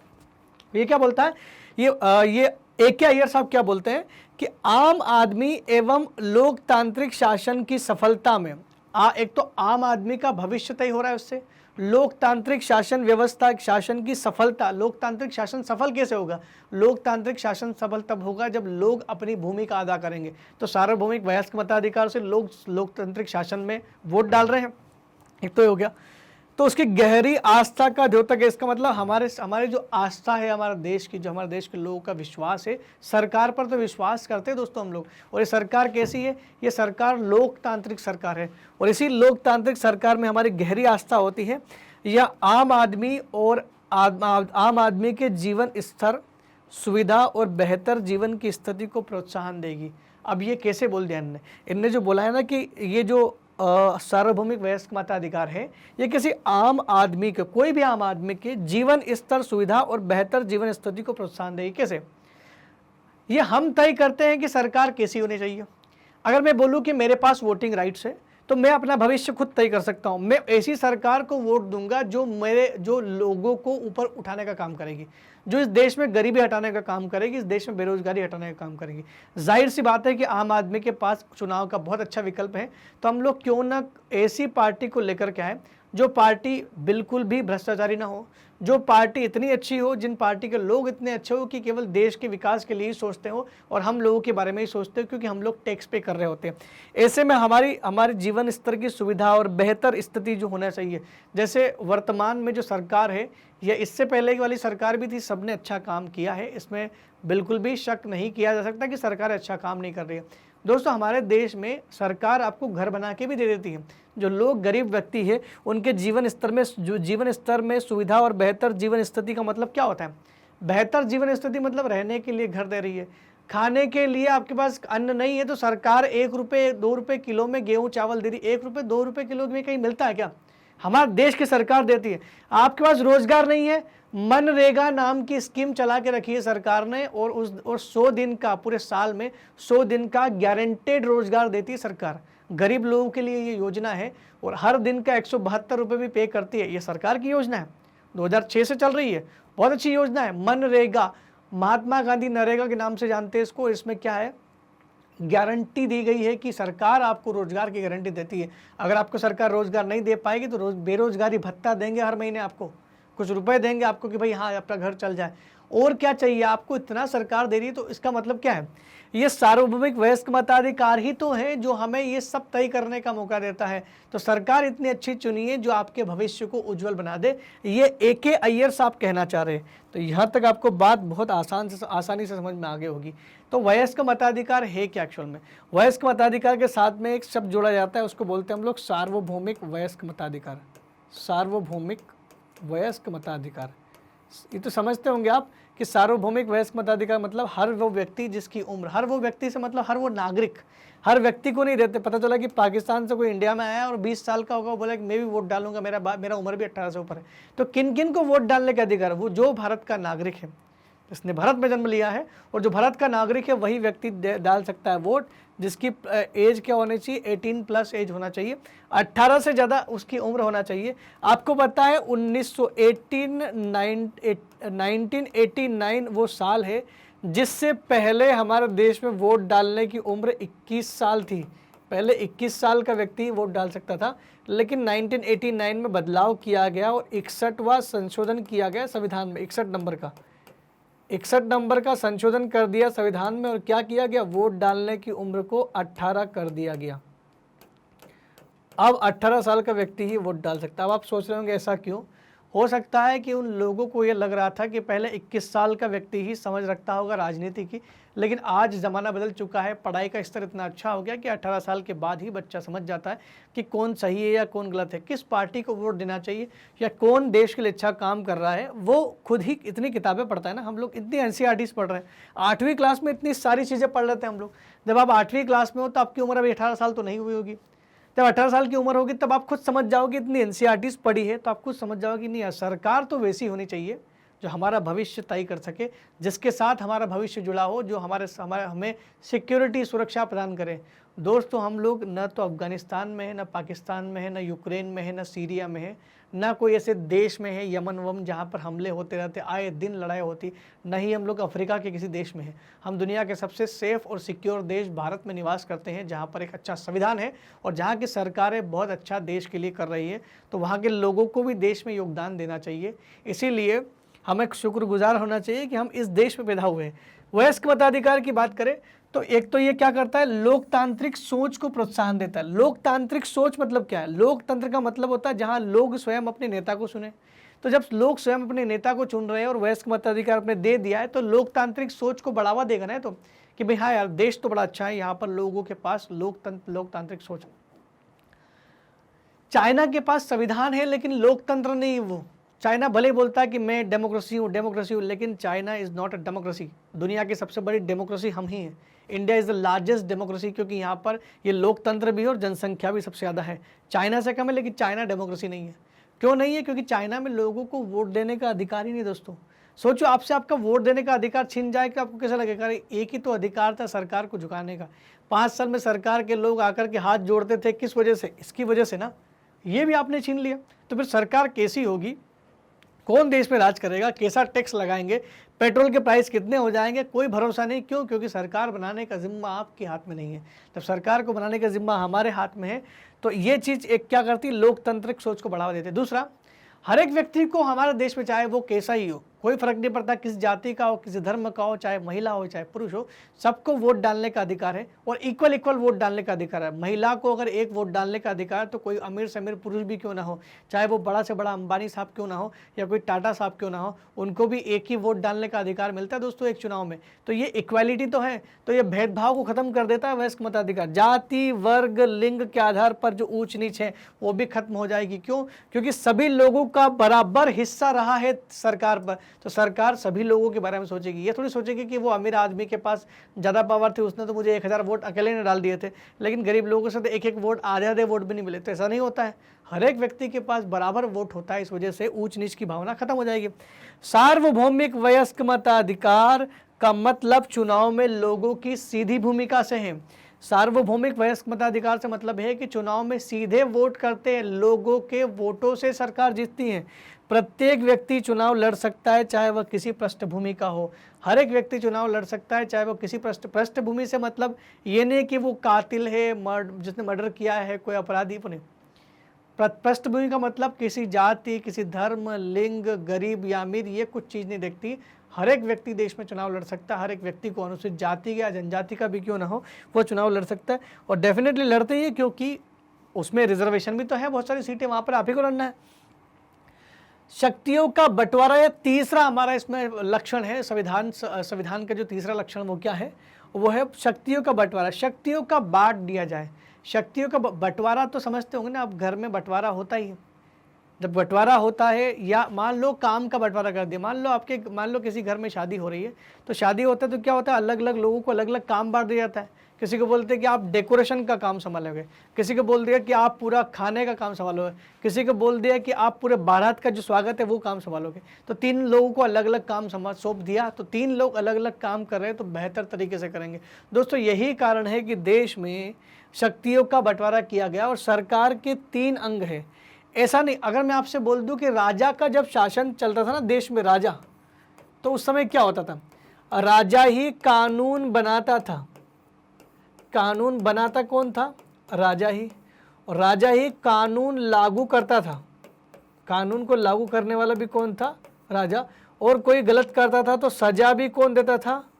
सजा भी राजा ही देता था। एक व्यक्ति इतने सारे काम परफेक्ट तो नहीं कर सकता। क्या किसी व्यक्ति को जिसको कानून का ज्ञान है, क्या उसको न्यायपालिका का ज्ञान हो सकता है? जरूरी नहीं है कि किसी को कानून का ज्ञान, तो वो भी वही जज भी बन सकता है। तो राजा जो है वो कानून भी बनाता था, राजा कानून को लागू भी करता था और राजा सजा भी देता था। सोचो, राजा के पास इतनी सारी पावर थी। हो सकता है कि इसमें कुछ गलतियां कर दे राजा। क्यों? क्योंकि उसको नहीं पता ना। अगर मान लो मैं इस राजा से शक्तियां छीन के 3 लोगों में बांट दूं कि एक का काम कानून बनाने का है, एक का काम कानून लागू करने का है और एक का काम सजा देने का है, तो कितना अच्छा होगा? सजा देने वाला अपना काम अच्छे से करेगा नियम के हिसाब से, कानून बनाने वाला अपना काम अच्छे से करेगा, जबकि कानून को लागू करने वाला अपना काम अच्छे से करेगा। इसी वजह से सरकार, यानी ये जो राजा है, इसको 3 भाग में बांट दिया है। सरकार के 3 अंग है। पहला है विधायिका, जिसका काम है पहला कानून को बनाना, ये कानून को बनाती है विधायिका। दूसरा है कार्यपालिका, जिसका काम दूसरा है, जो राजा का दूसरा काम था कानून का लागू करना। और तीसरा है न्यायपालिका, जिसका नाम है न्याय देना या सजा देना। समझ गए होंगे आप मैं क्या कहना चाह रहा हूँ। यही सरकार के 3 अंग है। 3 पिलर्स ऑफ डेमोक्रेसी, लोकतंत्र के 3 आधार स्तंभ कहे जाते हैं, या सरकार के 3 आधार स्तंभ कहे जाते हैं। दोस्तों एक चौथा पिलर भी कहा जाता है जो सरकार पर अंकुश लगा के रखता है, उसको बोलते हैं मीडिया। लेकिन चूंकि ये हमारे संविधान, ये अलग से माना गया है नहीं, है तो ये 3। विधायिका क्या होता है? जिन लोगों को हम लोग चुन के भेजते हैं ना, वोट डाल करके जिन लोगों को संसद में हम लोग चुन करके भेजते हैं, वो सारे के सारे लोग क्या कहलाते हैं? वो कहलाते हैं विधायिका के अंतर्गत आते हैं, क्योंकि संसद में, लोकसभा में और राज्यसभा में मिल करके वो लोग चुनाव में वो लोग क्या करते हैं? वो जो चुने गए लोग होते हैं ना, वो सारे के सारे लोग बनाते हैं हमारे देश का कानून। तो इसका मतलब कानून बनाने का काम किसका हो गया? विधायिका का हो गया। लोकसभा राज्यसभा में कोई भी कानून पारित हो गया तो बन गया वो, लेकिन कानून लागू कौन करेगा? ये ऐसे लोगों का समूह होता है जो कानूनों को लागू तथा शासन चलाते हैं, लागू करते हैं और शासन चलाते हैं। जैसे राष्ट्रपति जी के साइन के बिना कानून लागू नहीं हो सकता। प्रधानमंत्री, मंत्रिपरिषद, राज्यपाल हो गया, जितने भी आईएएस अधिकारी लोग होते हैं, सारे एडमिनिस्ट्रेशन ऑफिसर होते हैं, सारे के सारे सब इसी के अंदर लोग, सारे लोग इसमें आते हैं। कुल मिलाकर के राष्ट्रपति से समझ लो आप, राष्ट्रपति, मंत्रिपरिषद मिल करके या प्रधानमंत्री मिल करके देश को चला रहे होते हैं। तो ये सब कार्यपालिका है, क्योंकि काम करवाने के लिए आपको लागू तो करना पड़ेगा। मान लो आपने गलत कानून बना दिया, इन्होंने गलत कानून को लागू भी कर दिया और लोगों के मौलिक अधिकार को छीन रहा है, तो तीसरा पिलर आ जाएगा कि भाई मौलिक अधिकार को तो नहीं छीन सकते, क्योंकि यहाँ पर न्याय देने की व्यवस्था है। लोगों के साथ अन्याय होगा तो सुप्रीम कोर्ट और हाई कोर्ट जो है चुप नहीं रहेगी। सुप्रीम कोर्ट, हाई कोर्ट क्या करेगी? ऐसे कानून को खत्म कर सकती है, बोल सकती है कि कानून गलत है, नया कानून बनाओ। इसका मतलब तीनों जो है एक दूसरे से बिल्कुल सेपरेट है, स्वतंत्र है, लेकिन एक दूसरे के साथ, ये दोनों तो एक दूसरे के साथ मिलकर काम करते हैं। और जो तीसरा है, इन पर अंकुश लगाने का काम करता है। इसका मतलब है कि सरकार के तीन अंग जो है एक दूसरे पर अंकुश भी लगाते हैं और एक दूसरे से भिन्न भी होते हैं। ये लिख सकता है कि सत्ता का दुरुपयोग रोकने के लिए तीनों अंगों को पृथक रखा गया है और साथ ही साथ ये एक दूसरे पर अंकुश रखते हैं। इससे सत्ता का संतुलन बना रहता है। इस देश में सरकार का जो संतुलन बना है वो इसी वजह से बना है। कितना अच्छा है ये शक्तियों का बंटवारा। ये शक्तियों का बंटवारा फ्रांस से लिया गया दोस्तों। फ्रांस में एक व्यक्ति था मोंटेस्क्यू, उनने ये दिया था, ये उनका था डिस्ट्रीब्यूशन ऑफ पावर। उन्होंने बोला था कि एक आदमी से अच्छा है कि 3 आदमी को पावर दे दी जाए, और 3 आदमी को अगर आप पावर दे दोगे तो बेहतर तरीके से वो उस पावर का इस्तेमाल कर सकते हैं, और यही हुआ। राज्य की परिभाषा समझ लेते हैं, हमारा यही चल रहा। अभी हमने जो लक्षण लिखा है शक्तियों का बंटवारा, उसमें हमने एक शब्द को समझना है। राज्य का मतलब क्या होता है? अक्सर हम लोग क्या कर देते हैं, राज्य का मतलब हम लोग कुछ और निकाल लेते हैं। कई बार हम लोग बोलते राज्य मतलब सरकार, बोल रहे होंगे आप, सरकार की बात कर रहे हैं क्या आप? कुछ लोग बोलते राज्य मतलब राज्य सरकार की बात तो नहीं कर रहे हैं आप। और कुछ लोग बोलते राज्य का मतलब एक राज्य तो नहीं, जो स्टेट, प्रदेश की तो बात नहीं कर रहे हैं आप।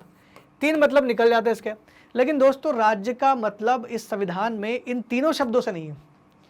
ये तीनों तो बहुत छोटी छोटी चीजें हैं, छोटी इकाई है, सब राज्य के अंतर्गत आते हैं। राज्य का परिभाषा पढ़ना है तो आपको जाना पड़ेगा अनुच्छेद नंबर 12 में, जहां राज्य को परिभाषित भी किया गया है। मैं बताऊंगा आपको कि राज्य का मतलब क्या होता है। पहली बात, राज्य का मतलब सरकार से नहीं है। राज्य का मतलब सरकार से तो नहीं है, सरकार मतलब राज्य नहीं होता है। हाँ, सरकार राज्य के अंदर आ सकते हैं, लेकिन सरकार का मतलब राज्य नहीं होता। अगर आप सरकार के बजाय राज्य शब्द इस्तेमाल कर रहे हो तो गलत है, क्योंकि सरकार बदलती रहती है, राज्य कभी नहीं बदलता है। तो राज्य है क्या? राज्य एक ऐसा भूखंड है, जैसे भारत पूरा एक राज्य है, एक ऐसा भूखंड है जिसमें लोग रहते हैं, और वो लोग क्या होते हैं? संप्रभु लोग हैं, जिनके पास इतनी पावर है कि वो किसी भी सरकार को चुन सकते हैं। संप्रभु लोगों के रहने का एक भूखंड, जगह, उसी को राज्य बोलते हैं। भारतीय राज्य, मध्य प्रदेश राज्य, तो हम लोग बोलते हैं ना भारतीय राज्य, जब बोलते हैं तो उस भारत के अंदर के जितने भी लोग हैं वो सारे लोगों के समूह को डिनोट करता है। तो राज्य एक ऐसी राजनीतिक संस्था है जो निश्चित भूभाग में रहने वाले संप्रभु लोगों का प्रतिनिधित्व करती है। जब हम लोग थे ना, हम भारत के लोग हैं, तो हमारा रिप्रेजेंटेशन कौन कर रहा है? भारत ही तो हमारा पहचान है। तो उन लोगों की जो पहचान है वो राज्य है। और राज्य सरकार से कहीं व्यापक बात है। तो सरकार, कार्यपालिका राज्य का ही हिस्सा होती है। सरकार मतलब जो कार्यपालिका होती है वो सब राज्य का ही हिस्सा होती है। राज्य का मतलब सरकार से कहीं ज़्यादा व्यापक है। इसे सरकार के इस स्थान पर इस्तेमाल नहीं कर सकते। मैंने बोला ना कि सरकार की जगह आप राज्य इस्तेमाल नहीं कर। जब भी आप राज्य से शब्द बोलोगे, इसका मतलब पूरे देश की बात करोगे, सभी शासकीय, सारी संस्थाओं की बात करोगे, सारे मेंबर ऑफ पार्लियामेंट की जितने भी कॉन्स्टिट्यूएंसी से उनकी बात करोगे, जहाँ से संसदीय क्षेत्र, विधानसभा क्षेत्र, सब कुछ आ जाएगा दोस्तों उसमें। इसका मतलब जो राज्य है वो कभी बड़ा है। राज्य एक ऐसी, इसको रटना है इसके लिए, राज्य की जो परिभाषा है वो ये है, प्योरली परिभाषा जो बनाई गई वो है कि राज्य ऐसी राजनीतिक संस्था है जो निश्चित भूभाग में रहने वाले संप्रभु लोगों का प्रतिनिधित्व करती है। तो राज्य एक ऐसी राजनीतिक संस्था है जो प्रतिनिधित्व करती है किसका? एक निश्चित भूभाग में रहने वाले लोगों का प्रतिनिधित्व करती है।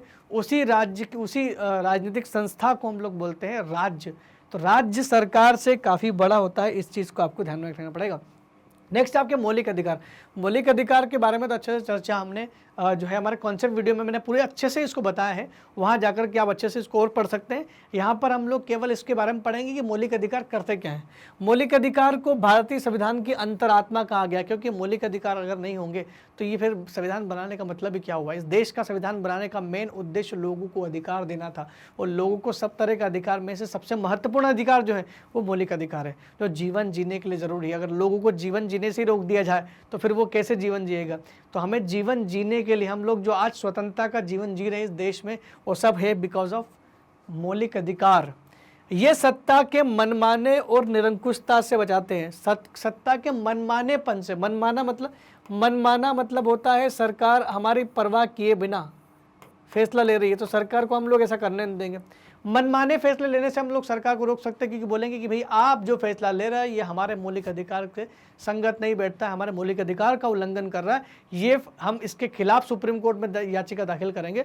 और सुप्रीम कोर्ट ऐसे कानून को कई बार कैंसिल किया है, ऐसे कानूनों को चुनौती दी जा सकती है। सरकार को निरंकुश होने से बचाया जा सकता है। निरंकुशता का मतलब अत्याचारी सरकार नहीं बन सकती इस देश में। इस देश में केवल सरकार बन सकती है तो उसको एक ही अलाउ किया गया कि आपको केवल यही सरकार बनना है।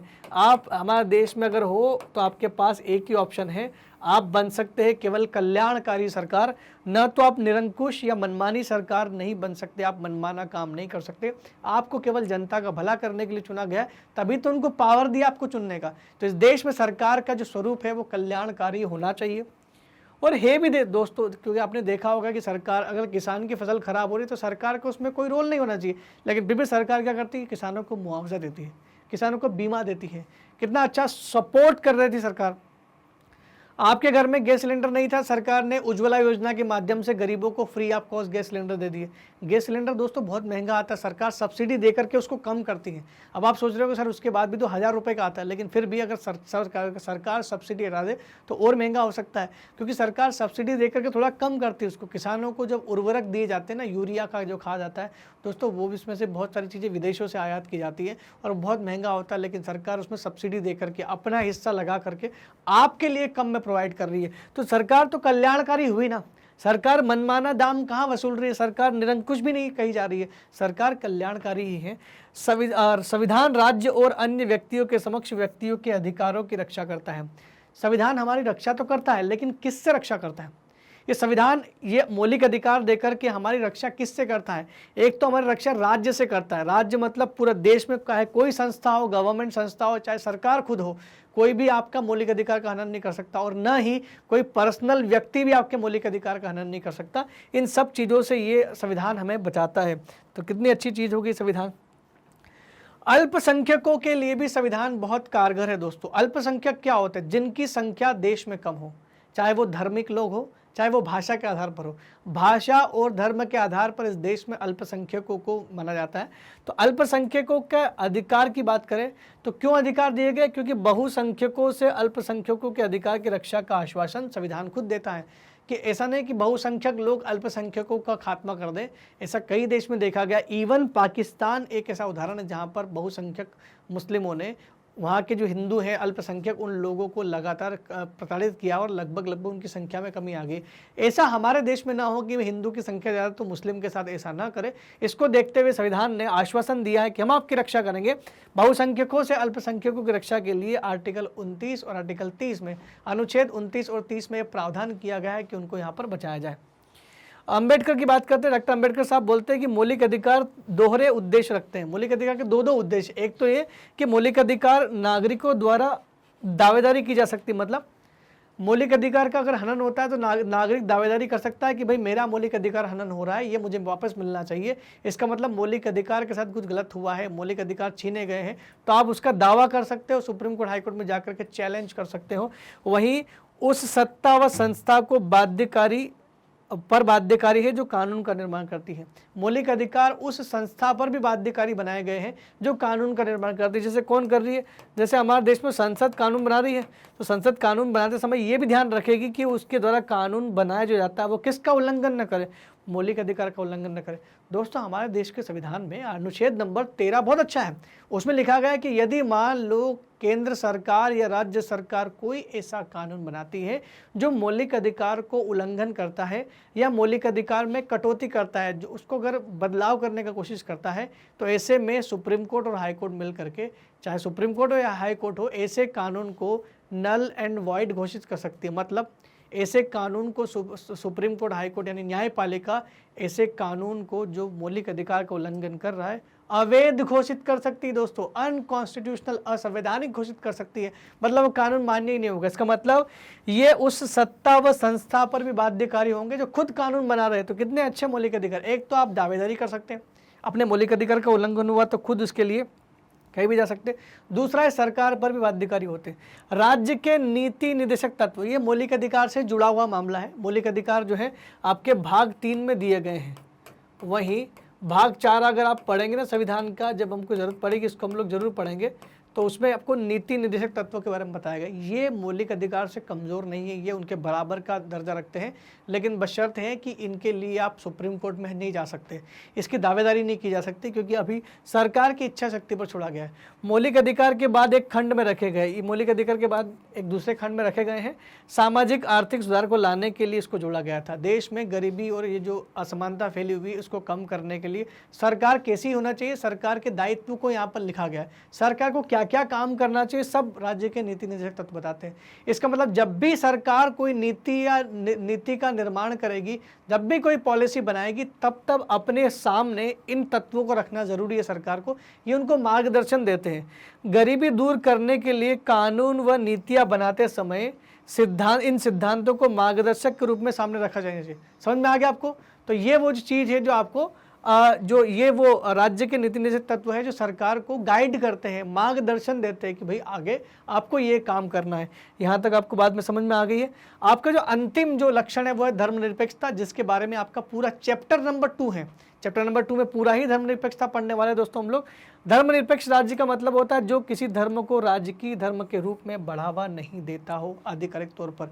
अगर मैं आपसे ऐसा कहूं कि इस देश का राष्ट्रीय चिन्ह क्या है, तो आप बोलोगे सर अशोक स्तंभ से, जो सारनाथ स्तंभ से लिया गया है हमारा जो नेशनल एम्बलम, वो हमारा राष्ट्रीय चिन्ह है।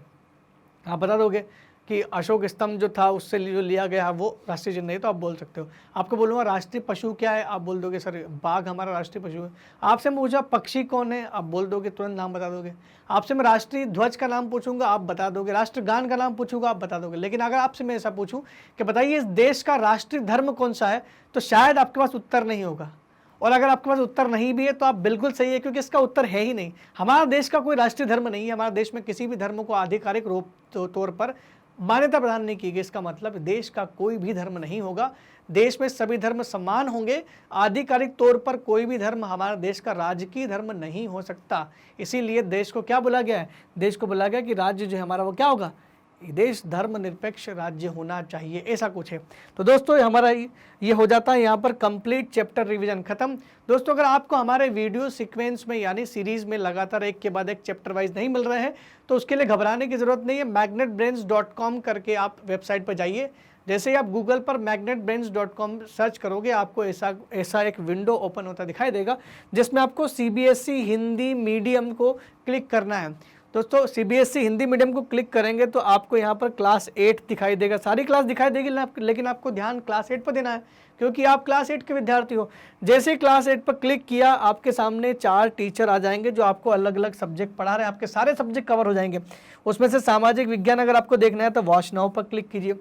दोस्तों इंडिया का नंबर 1 चैनल है जो free 100% free online education platform है। आपको किसी प्रकार का कोई भी यहाँ पर शुल्क नहीं लिया जाएगा। जैसे आप वॉच नाउ पर क्लिक करते हो, आपको एक दूसरा विंडो खुलता दिखाई देगा, जहाँ पर वॉच चैप्टर वाइज वीडियो आप देख सकते हैं। आप चैप्टर वाइज वीडियो देखोगे तो यहाँ पर आपके सामने बहुत सारे ऑप्शन होंगे जो आपके चैप्टर के नाम होंगे। जैसे आपने क्लिक किया, आपके सामने एक नेक्स्ट विंडो ओपन हो जाएगी जिसमें आपको वीडियो चलता दिखाई देगा। सीधा अपना हेडफोन लगाइए, पढ़ना शुरू करें। इस तरह से पढ़िएगा दोस्तों कि आप अपने क्लास में सबसे टॉप रैंक पर आ जाए। क्योंकि हमारा उद्देश्य आपको केवल पास नहीं होना है, हमारा उद्देश्य आपको शिखर तक पहुंचाना है, जिसके लिए आप और आपके घर वाले चाह रखते हैं। दोस्तों, मैग्नेट ब्रेन्स आप लोगों के लिए लेकर के आया है 100% मुक्त शिक्षा, जो कि क्लास 6 से क्लास 12वीं तक के लोगों के लिए है, और ये ऑनलाइन प्रोवाइड की जाएगी। ये स्कूली शिक्षा है जो ऑनलाइन प्रोवाइड की जा रही है, और हिंदी और अंग्रेजी दोनों माध्यम में। दोस्तों, अगर आपको हमारे वीडियो बहुत अच्छे लग रहे हैं तो प्लीज़ हमारे चैनल को लाइक, शेयर और सब्सक्राइब जरूर करें। तब तक के लिए दोस्तों धन्यवाद। Thank you very much.